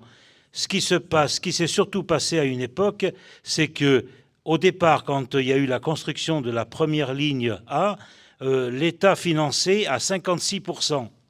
Aujourd'hui, le financement du tramway, ça récupère à peu près la TVA et puis c'est tout. Et du coup, c'est vrai que c'est la participation de l'État, elle est importante et que je crois que c'est ça aussi qu'il faut qu'on mette en avant et il faut que sans arrêt on revienne à cette question donc du poids de l'État aujourd'hui dans le cadre des économies. On parle de réduire encore les budgets des collectivités de, je crois, de 7 milliards d'euros dans le cadre du nouveau budget avec le gouvernement Lecornu. Et on est dans cette logique de sans arrêt réduire. Or, quelque part, il faut aussi trouver d'autres solutions. Alors après, j'arrête parce que sinon... Merci. D'abord, merci pour tout ce que vous avez dit, qui était tout à fait très intéressant. Je voudrais juste rebondir sur ce qu'a dit Elisa sur la question de l'aménagement du territoire. Parce que pendant que tu expliquais tout ça, que je partage, je me disais, mais il y a des responsables à ça. Il y a des responsables, d'accord ? Ceux qui ont fermé tous les services publics. Avant, dans n'importe quel chef-lieu de canton, tu allais à la poste, aux impôts, etc. Parce que deux exemples aujourd'hui. Là, en ce moment, tu as les forges de Montpertuis qui vont fermer. C'est dans le centre Isère, rappelez-moi, à Prieux, je crois, aux alentours de Prieux. À Prieux, hein. Les forges de Montpertuis, c'est de la métallurgie unique au monde. Je connaissais quelqu'un qui travaillait là-bas. Ils ont les plans, enfin les moules de tout ce qui existe comme outil à main du monde. Ils recevaient des commandes de petits villages en Afrique pour avoir des outils. Ils vont fermer ça. Ces personnels hautement qualifiés, ils vont aller travailler où? À Saint-Martin-d'Air? Puisqu'il a été évoqué le gars qui habite Saint-Marcelin et qui va travailler à je sais pas où, à JR, c'est pas normal. Il y a l'histoire de Tesser qui ferme. Ils vont travailler où, ces gens-là? Donc, il y a un responsable. Ce responsable, à mon avis, c'est le profit, c'est l'économie de profit, c'est le capitalisme. Hein.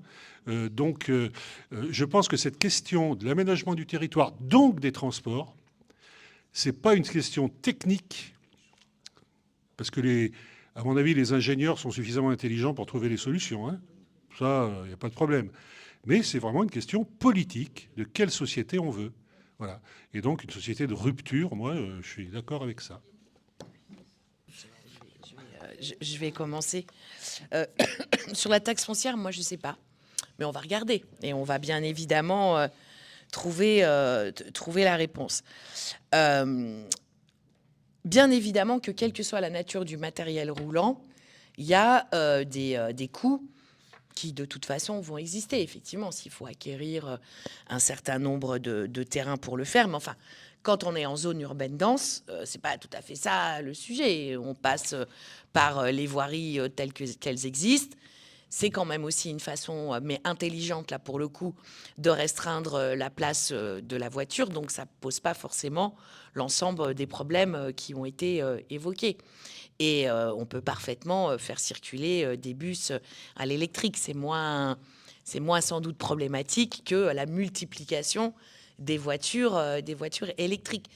Et ce que je veux dire, c'est qu'il faut être dans une logique un peu d'efficacité et regarder comment on peut développer le transport collectif tout en ayant un regard sur les coûts. Et d'ailleurs, la réponse est dans la question. Quand, effectivement, les trams, en tant que trams, étaient très fortement financés, c'était tellement financé que ça te payait ton aménagement de ton espace public façade à façade. Alors là, c'était incroyable. C'était vraiment incroyable. C'est vrai. Et du coup, les arrivées de ces trams étaient en fait des mini... Comment dire, des mini façons de faire de l'aménagement urbain. C'était des leviers, pardon, je vais y arriver, pour faire du mini aménagement urbain. Voilà. Bon, c'est plus tout à fait le cas aujourd'hui.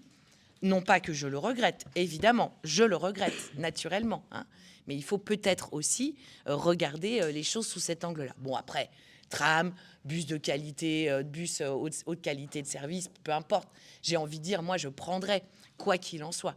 Mais on peut quand même aussi avoir cette réflexion sur la nature du matériel roulant lui-même. Bon, après, sur les horaires du périscolaire, c'est encore un autre sujet. La difficulté, c'est que si on tire la logique jusqu'au bout, bon, les enfants, on les accueille de 6h du matin à 22h. Si la seule... J'entends la contrainte, hein, mais si à la fin de l'histoire, les logiques éducatives sont construites sur une unique adaptation, je vais parler d'une manière un peu aux besoins du patronat, bon, il y a un équilibre qui, de toute façon, ne va plus se faire. Donc, il y a peut-être aussi quelque chose à penser sur les rythmes du travail, sur la réduction du temps de travail, même si j'entends la contrainte pour la famille X, bon, qui est concernée, hein, naturellement. Mais bon, là aussi, la solution, elle est peut-être un petit peu plus globale, plutôt que d'être dans une logique où on accueille de plus en plus et sur des plages de plus en plus importantes, et en plus pas toujours avec les bons professionnels, les enfants. Vous voulez ajouter des choses? Ouais. Tiens. Moi, je veux bien revenir sur la question que je partage sur la réflexion sur l'urbanisation c'est-à-dire que le changement qu'on veut en termes de transport, ça change la ville, ça change les modes de vie, évidemment, c'est hyper structurant. Dans un contexte d'hyper-métropolisation, je veux dire, des villes, où les richesses sont concentrées, Et il ne faudrait pas, le mouvement des Gilets jaunes d'ailleurs nous ont interpellés là-dessus. Nous à l'époque, on n'avait pas réfléchi là-dessus, on était très agglo. Et on a intégré la réflexion départementale, c'est-à-dire, bah oui, la gratuité, c'est pour les bobos des villes, et nous, dans les petites localités, on est obligé de mettre notre gasoil et on s'en sort pas, quoi. Donc ça, on est obligé de le prendre en compte. Donc on est plus sur une vision d'articuler des gratuités dans les villes avec, et ça, il faut vraiment l'intégrer, les TER, pour permettre de redévelopper avec les services publics et aussi une réindustrialisation des espaces de vie où on n'est pas obligé d'aller prendre sa bagnole et de passer du temps dans les transports pour aller à Grenoble ou à Lyon, etc., quoi. Donc ça, c'est, je pense, le débat sur les municipales, il faudra aussi qu'il porte là-dessus. Sachant que, bah oui, les notions d'attractivité, ça a été évoqué. Il y a quand même beaucoup de courants du PS, de la droite, etc., qui sont sur cette vision hyper néolibérale des grandes agglos qui concentrent la richesse des grandes multinationales qui viennent. Alors, j'ai oublié de citer dans le financement possible, on en a discuté, nous, au niveau de la coordination nationale. Alors, à Nice, dans le sud, où il y a des villes très touristiques, il y a l'idée de rajouter une taxe pour financer le transport, puisque les touristes y viennent, ils en bénéficient, parfois comme à Montpellier pour la gratuité. Donc, il n'y a pas de raison que dans tous les hôtels, il y ait une taxe supplémentaire pour les étrangers. Il y a une taxe de séjour, par exemple. Oui, mais il faudrait l'augmenter pour... voilà. Je veux dire que tous les palaces de Nice, ils peuvent payer une petite, quelques centimes de plus, qui peut abonder. Non, mais bon, voilà. Et puis l'autre volet qui a été évoqué, c'est sur les axes du tram. On a vu, ça construit. Il y a des grands plans immobiliers avec des bureaux, bon, la presqu'île, etc. On voit bien, c'est de l'attractivité économique pour les bureaux et des logements avec des promoteurs immobiliers qui se font de la thune parce qu'il y a le tram financé par l'argent public. Donc ça aussi, ça peut être une manne d'intégrer une taxe supplémentaire, c'est-à-dire que quand on vend des appartements ou des immeubles ou des bureaux, eh ben, on met le paquet, il y a une partie importante de la plus-value qui doit être réduite et qui doit aller à la contribution sur le financement des transports en commun. Donc ça, c'est une idée qu'on avait aussi. Et je voudrais revenir sur la notion aussi un peu de l'utopie de la gratuité, parce que je pense que dans ce contexte pas très marrant en ce moment, nous, on a aussi envie d'être sur un changement des modes de vie, mais qui soit vraiment dans l'amélioration de la vie quotidienne des gens. Et quand je parlais de liberté, de choses comme ça, des gens d'Aubagne, quand ils étaient venus nous raconter la gratuité à Aubagne, ça change complètement la ville. Et c'est vrai que tu citais Carignon et ses amis, eux, ils vont jouer là-dessus sur le fait que non, on ne veut pas se mélanger avec ceux des quartiers. Nous, on est pour un tram, pour une ville propre, BCBG, des cadres supérieurs, etc. Et je crois que c'est complètement à l'inverse de ce qu'on veut. La gratuité, c'est exactement l'inverse. C'est pour une ville de la mixité sociale où on se mélange, parce que souvent le transport en commun, c'est le rare lieu où on croise des gens qui ne sont pas comme nous, des gens qui vont pas bien, des gens qui ont les poussettes, etc. Et quand on est dans sa bagnole, dans sa petite bulle, on a la radio, on est chez soi, on n'a pas le même rapport aux autres, quoi. Donc l'idée de la gratuité, en tout cas, c'est aussi, et du transport en commun, en tout cas pour nous, c'est une autre philosophie du mode de vie. Et je pense qu'il faut vraiment qu'on avance là-dessus. Et je rajoute un dernier point. Évidemment, il y a les transports qui est une question centrale dans nos vies, dans la vie quotidienne, mais politiquement, on l'articule avec les premiers mètres cubes d'eau, tout ce qui est nécessaire pour vivre décemment. Nous, on est pour l'extension d'espaces de gratuité qui permet de pas être forcément sur l'augmentation du salaire, qui souvent passe dans l'augmentation du loyer. Mais quand on développe tous les services de base qui sont gratuits, la santé, l'éducation, le logement, l'alimentation, et notre conception de la gratuité, c'est pour ça que je pense qu'il faut la défendre politiquement, c'est un vrai enjeu aujourd'hui de société, c'est de l'articuler avec tous ces espaces de gratuité qu'on veut pour les générations futures, quoi. Vraiment, juste en 2 mots, mais parce que ça a été évoqué, et la question centrale, tu le disais Elisa, et ça a été dit dans les questions, c'est de l'aménagement de territoire. Enfin, un ZFE, on dit souvent c'est transport, mais vraiment, enfin, ce que je disais, ce qu'on a été nombreux à insister là-dessus, il y a vraiment une question centrale, c'est l'aménagement de territoire. Et on le disait quand on faisait les présentations, moi je suis en commission de développement durable et aménagement de territoire à l'Assemblée nationale depuis 3 ans. On n'a jamais parlé d'aménagement de territoire en 3 ans. Et d'ailleurs, pour preuve aujourd'hui, le ministre de l'aménagement de territoire qu'ils ont mis, je ne sais pas ce qu'il connaît en aménagement et je ne sais pas ce qu'il connaît en territoire. Alors, je vous laisse imaginer ce que c'est en aménagement de territoire. Enfin, tout ça, c'est du foutage de gueule, enfin, entre nous. C'est que effectivement, cette question-là qui est centrale, ben, pour eux, elle est vraiment reléguée très très loin. Et donc, du coup, ça répond à la deuxième question qu'on a été nombreux aussi à soulever, qui est la question centrale de la volonté politique. Qu'est-ce qu'ils veulent en faire? Parce que des possibilités, il y en a, on en a évoqué certaines là, mais il y en a plein d'autres. Mais c'est une volonté politique et une volonté de changer de paradigme de transport, quoi, de se dire, aujourd'hui, on est encore au truc, ben, d'ailleurs, on l'a vu avec un président de la République qui parle de la bagnole comme d'un truc merveilleux, quoi. Et c'est de dire, effectivement, de toute façon, il n'y a pas cette volonté et cette envie de changer justement de vision. On a toujours cette vision de se dire, bon, ben, aujourd'hui, on ne peut plus construire là, donc on va construire encore plus loin. Et après, encore plus loin. Et après, mais peu importe, mais vous inquiétez pas, on va construire des routes, on va construire des autoroutes, on va construire des LGV et tout ça. Parce que de toute façon, le capitalisme a toujours une solution, de toute façon, pour essayer de répondre à une supercherie de plus en plus grande. Mais c'est de se dire, ben, nous, effectivement, ben, le mot rupture est revenu, mais c'est de dire, ben, il faut en finir vraiment avec ça. Et aujourd'hui, on sait très bien qu'on n'arrivera pas à répondre, comme je le disais, d'avoir des gares partout, ainsi de suite. Et c'est pour ça aussi, dans le débat de quels moyens on met. On sait très bien, encore une fois, qu'on n'aura pas des trains partout, dès demain et tout ça. Mais d'ailleurs, c'est le débat un peu qui revient. Aujourd'hui, on vient nous présenter, par exemple, les voies vertes. Vous savez, c'est les lignes à l'époque de chemin de fer qu'on nous dit, ben, aujourd'hui, c'est des voies vertes. Vous voyez, c'est écolo, on fait des voies... Ben, au début, on pourrait se dire, ah oui, c'est vrai, l'idée, elle est géniale. C'est bien, on va pouvoir aller faire du vélo, marcher et tout ça. Mais en fait, quand on réfléchit derrière, on se dit, mais avant, c'était un chemin de fer. Donc si on en fait une voie verte pour demain revenir à un chemin de fer, c'est terminé parce qu'ils vont nous dire, oh là là, c'est trop cher, ainsi de suite. Donc en fait, ils s'achètent un petit peu une image écolo, mais en détruisant encore plus les chemins de fer, justement, et en apportant encore moins de solutions au quotidien. Donc il faut avoir aussi cette vigilance-là dans ce qu'ils font. Et c'est de dire, en plus, le rôle premier de l'État, c'est de garantir le droit à la mobilité pour toutes et tous, et la libre circulation, ainsi de suite. Et on sait qu'avant les ZFE, la première proposition de loi que j'avais faite, quand on travaillait avec des collectifs et tout ça, ils nous disaient, aujourd'hui, il y a 13, en 2022, c'était les chiffres de 2022, c'était en 2023, il y a 13 millions de personnes qui sont en précarité mobilité. C'est-à-dire qu'elles ne gagnent pas suffisamment tous les mois pour payer les déplacements pour aller au travail, ainsi de suite. 13 millions. 2 ans après, quand on a actualisé la PPL, sans la mise en place des ZFE, parce qu'elles ont été mises en place soi-disant, mais pas réellement, ce chiffre est passé à 15 millions. Donc en 2 ans, 2 millions de plus sans avoir mis les ZFE.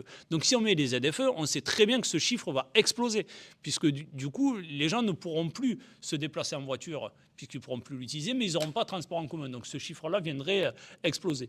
Et donc nous, c'est de le ramener toujours avec cette notion de service public et de vraiment d'offrir des alternatives à l'ensemble de la population. Et après, ben, la question du financement, honnêtement, elle est très très liée à la question politique, quoi. Et c'est de dire, ben, foutons-les dehors et on sait faire, hein, et on sait où on trouvera l'argent et on sait comment on va faire. Et après, ben oui, il y a des choses qu'on pourra faire dès demain et qu'il faudra faire dès demain. Il y a des choses qui prendront un peu plus de temps.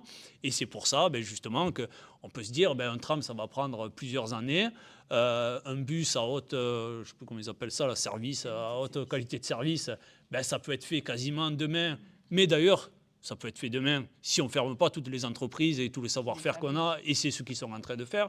Donc toutes ces questions-là sont quand même très très liées. Et voilà, il y a des choses qu'on peut faire demain, d'autres après-demain.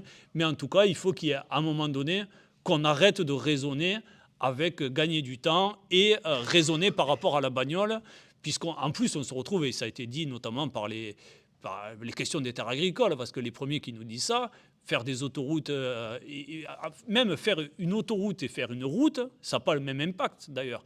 Et souvent sur les contournements routiers, ils donnent ça à Vinci. Donc au final, c'est plus un contournement routier, c'est une autoroute. On a le cas à Montpellier, par exemple, pour accorder 2 autoroutes, vous avez une 10 voies. Il n'y a pas besoin d'une 10 voies pour accorder 2 autoroutes. Sauf que quand vous donnez ça à Vinci, Vinci, qu'est-ce qu'ils font? Ils font des autoroutes où ils vont faire payer pour rentrer de l'argent. Et c'est de dire, il y a d'autres façons de faire, et justement moins impactantes. Parce que souvent, on nous dit, ah oui, mais vous voulez rien faire. Si, on veut faire des choses, mais on veut faire autrement, et c'est possible de faire autrement, et ça fonctionne. Et ça, voilà, c'est vraiment sur ça qu'il faut rester, parce qu'à les écouter, il n'y a rien qui est faisable, c'est eux qui ont raison surtout, et de dire, maintenant, votre système, il est à bout de souffle, même il est dépassé, quoi, et on doit faire autrement. Et c'est vraiment ces questions-là qu'on doit se saisir au quotidien. Mais encore une fois, ce n'est pas avec eux qu'on y arrivera, quoi. Donc il faut rester mobilisé pour les virer très très rapidement, quoi. Oui, moi ça pourrait presque être ma conclusion à moi, c'est qu'en fait la réalité, elle rattrape tout le monde. C'est-à-dire que chaque été, on est dans des états de canicule. Bon, je ne parle pas de l'Inde, dans des pays, le Sri Lanka et compagnie. En France, cet été à Grenoble, on a battu les records, on a eu un 46 degrés. Où on n'en peut plus. Que font les préfectures? Tiens, c'est bizarre, ils mettent les transports en commun gratuits.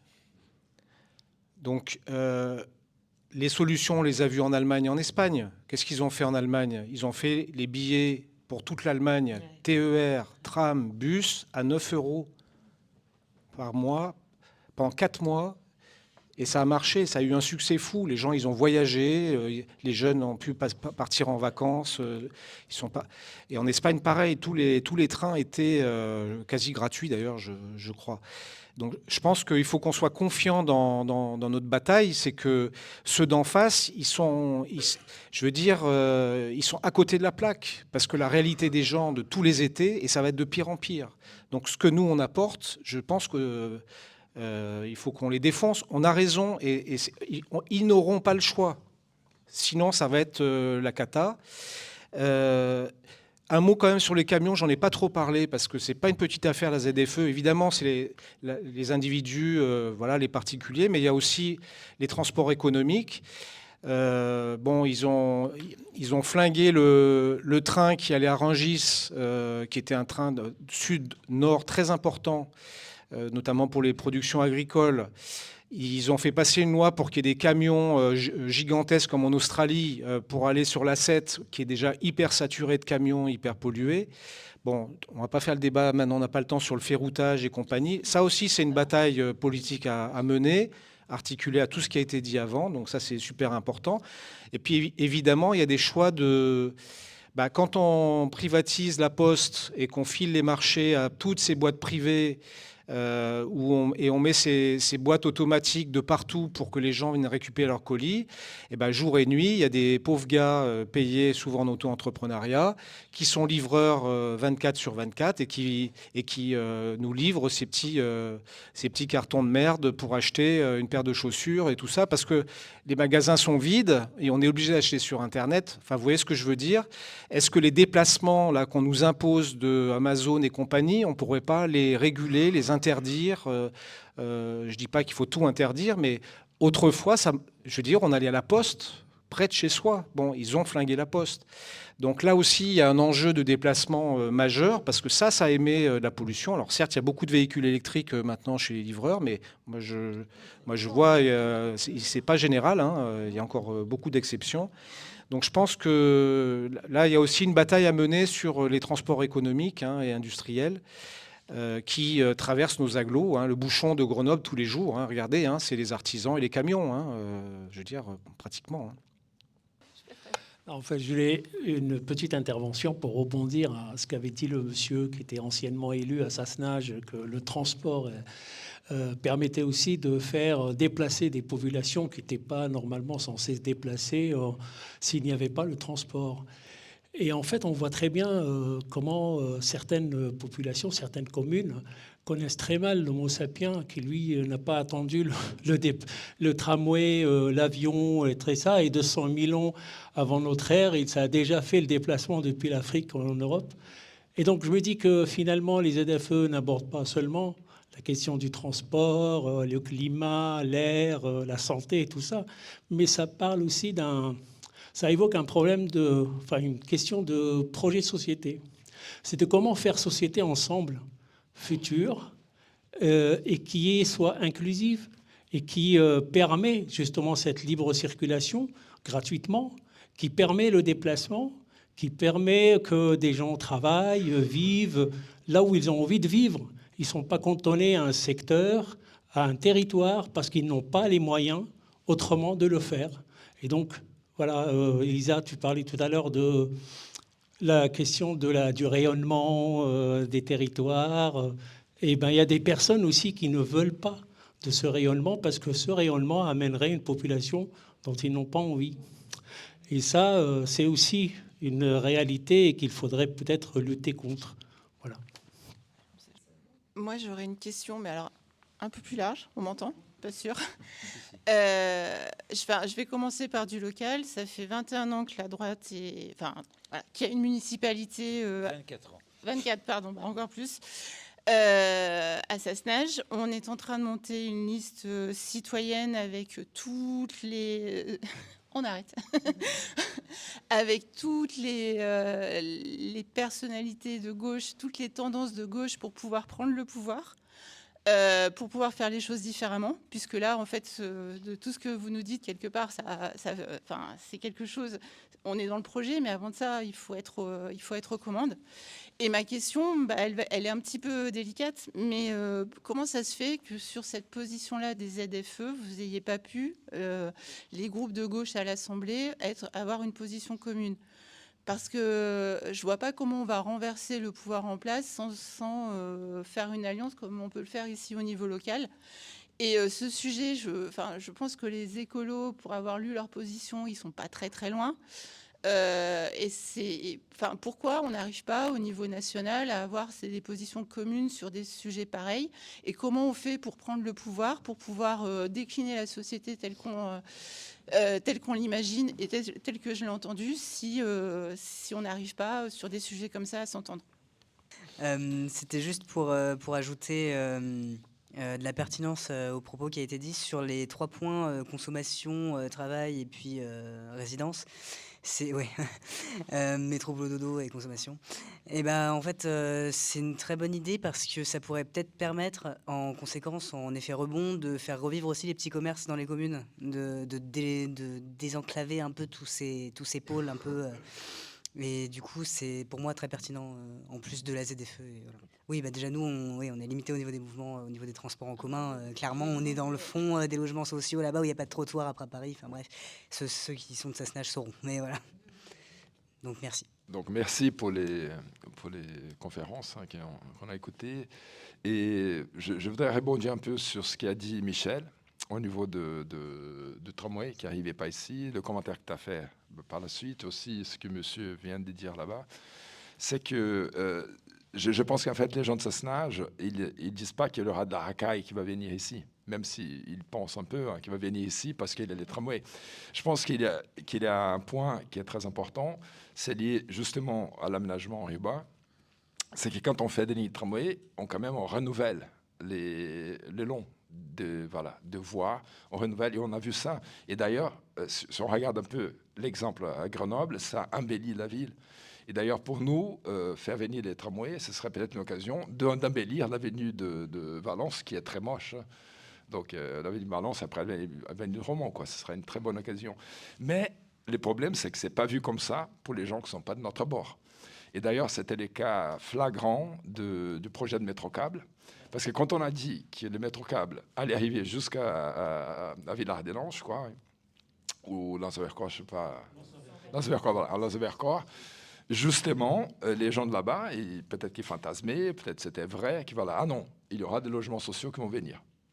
Et en fait, je pense que quand les gens de Sassenage, pour répondre un peu à Michel Barrio-Nevo, les gens de Sassenage, quand ils disent ça, c'est qu'ils craignent qu'il y aura une augmentation de logements sociaux, parce que de toute manière, on va raser la ville neuve et on va tout faire venir à Sassenage, au port du Vercors. C'est ce qu'ils disent, hein, c'est les fantasmes en fait, de la droite. Et donc je pense qu'en fait, il y a un travail énorme à faire là-dessus, vraiment de convaincre en fait que ces genres de projets, ça peut être intéressant. Et ça ne va pas être fait n'importe comment, quoi. Ça, c'est un premier point.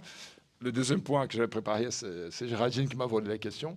C'était très bien parce que, exactement, quand on regarde ces documents qui étaient la fiche thématique des écologistes, qui est sortie, on nous a fait circuler là, elle est sortie le 16 mars au 16 mai, je ne sais pas, 2025.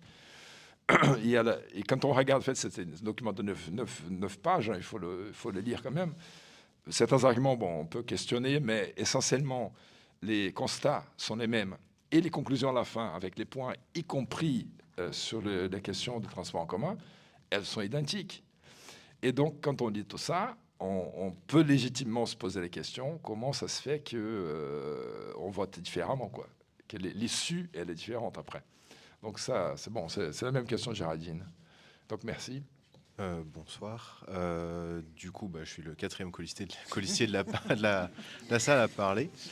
J'avais dit que je ne parlerais pas, mais au final, si. Mais c'est pour rajouter une petite précision rapide, c'est que malgré tout, Raphaël, c'est pour préciser un peu, s'il y a quand même pas mal de personnes, en tout cas, moi, c'est un argument que j'ai malheureusement pas mal entendu depuis à peu près 10 ans, le fait de la venue de la ligne de tram, en tout cas, ou la simplification des transports en commun. Enfin, comment dire, voilà, on a compris, j'ai du mal à exprimer, mais voilà.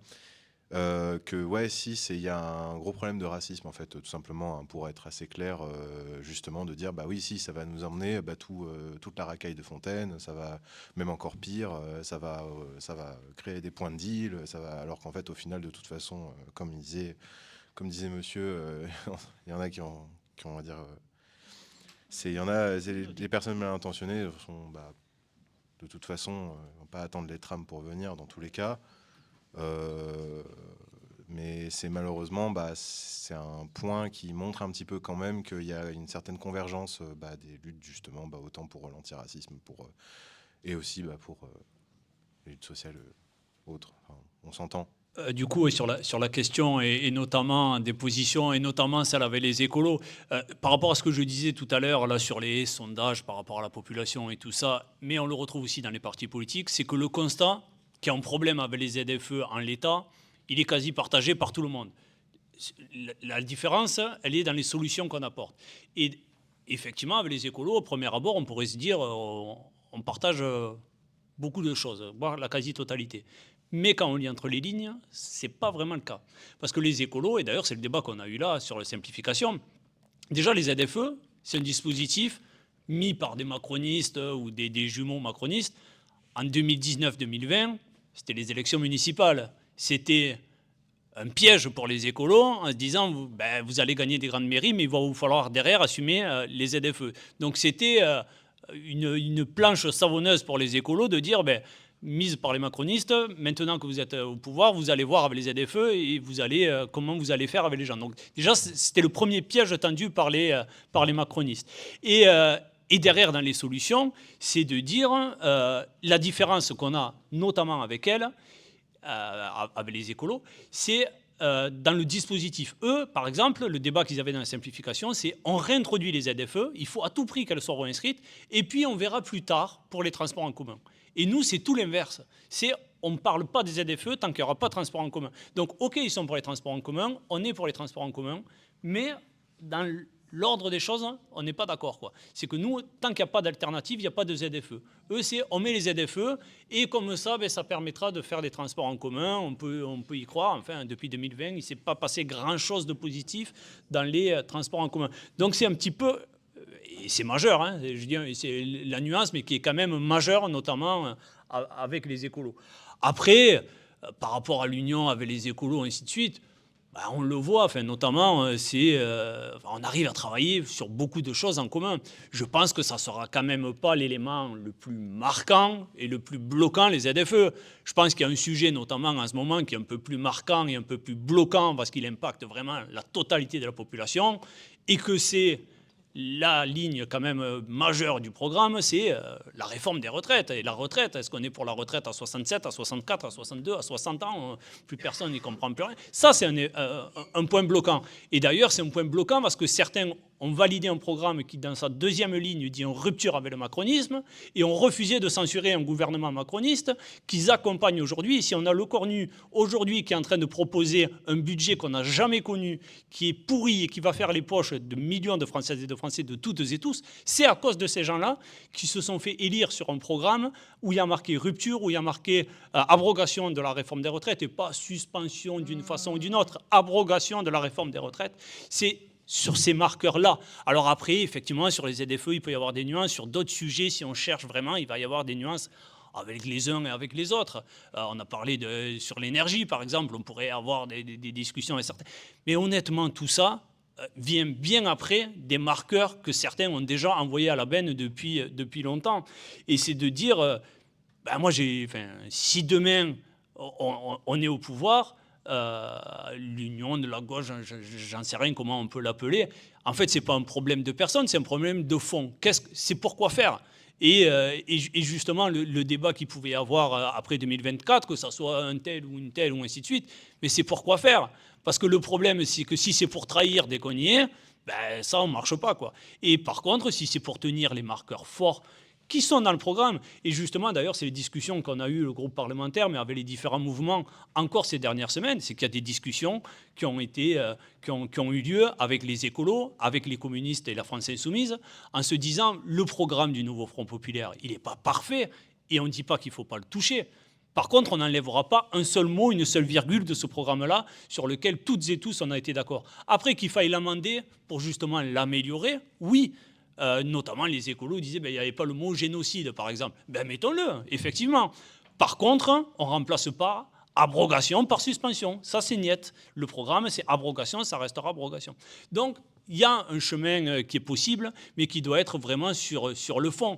Et la question, encore une fois, pour recentrer, sur le développement des transports en commun, pour moi, je pense effectivement qu'il n'y a pas de sujet que tous les partis, en tout cas, sont pour développer les transports en commun. Après, qu'il y ait des différences à la marge sur comment on fait, quand on fait, tout ça.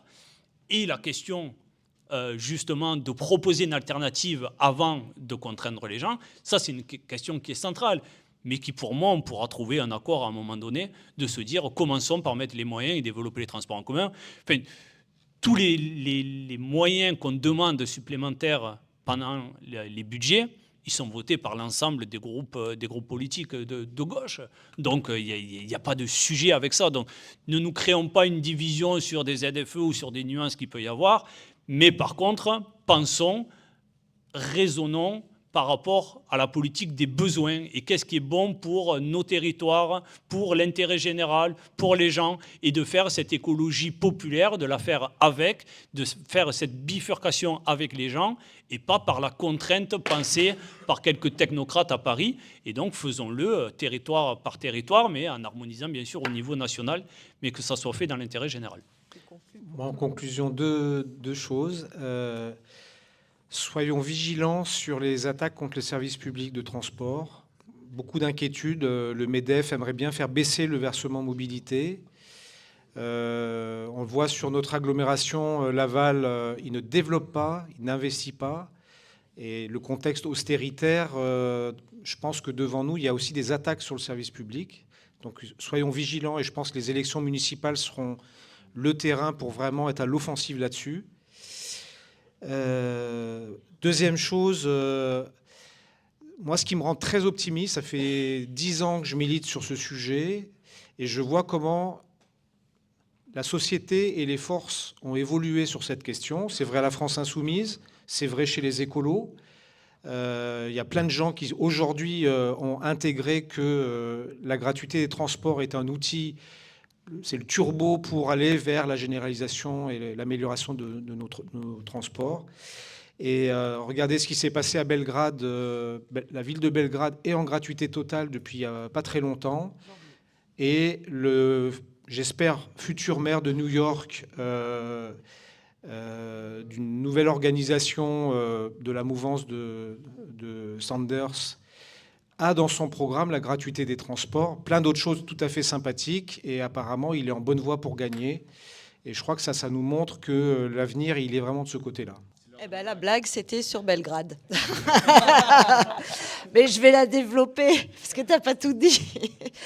Donc oui, Belgrade en Serbie, c'est la première capitale européenne, avec un nombre d'habitants supérieur à 1 million, qui a instauré la gratuité des transports depuis le 1er janvier 2025.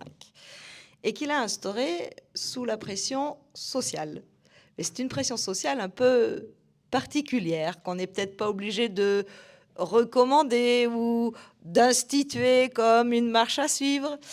En fait, si vous connaissez un peu la Serbie et les pays qu'on appelait ex-pays de l'Est, ça va vous parler tout de suite et vous faire rire. Si vous ne riez pas, c'est que vous n'êtes jamais allé dans ces pays. En fait, le taux de fraude était tel que la municipalité de droite a instauré la gratuité parce qu'ils perdaient plus d'argent. Donc, ça a nécessité tout ce dont on a parlé aussi, donc une augmentation du nombre de véhicules, quels qu'ils soient, requalifier des emplois, parce qu'il y avait beaucoup de petits emplois qui vendent, de personnel qui vendaient les tickets, etc. etc. Donc, ce qu'on disait tout à l'heure, et c'est vraiment, tu l'as dit, on peut se le redire, c'est qu'on ne fait pas contre les gens. Et on fait avec. Et on fait avec les usagers, les usagères, et on fait avec les travailleurs et les travailleuses. Parce que les chauffeurs de bus ont des craintes, redoutent par exemple la gratuité, parce que leurs conditions de travail sont minables. Voilà. Donc oui, c'est un projet qui est absolument global. La gratuité, c'est le levier, peut-être, mais il y a du boulot quand même. Parce que, dernier rapport de la Cour des comptes le 15 septembre, on a tout faux avec la gratuité, quoi. Il y a une seule préconisation qui est faite dans ce rapport, il faut augmenter les tarifs des transports publics. Voilà. Donc avec ça, on sait qu'on a du pain sur la planche. Merci beaucoup. Merci à vous. Merci.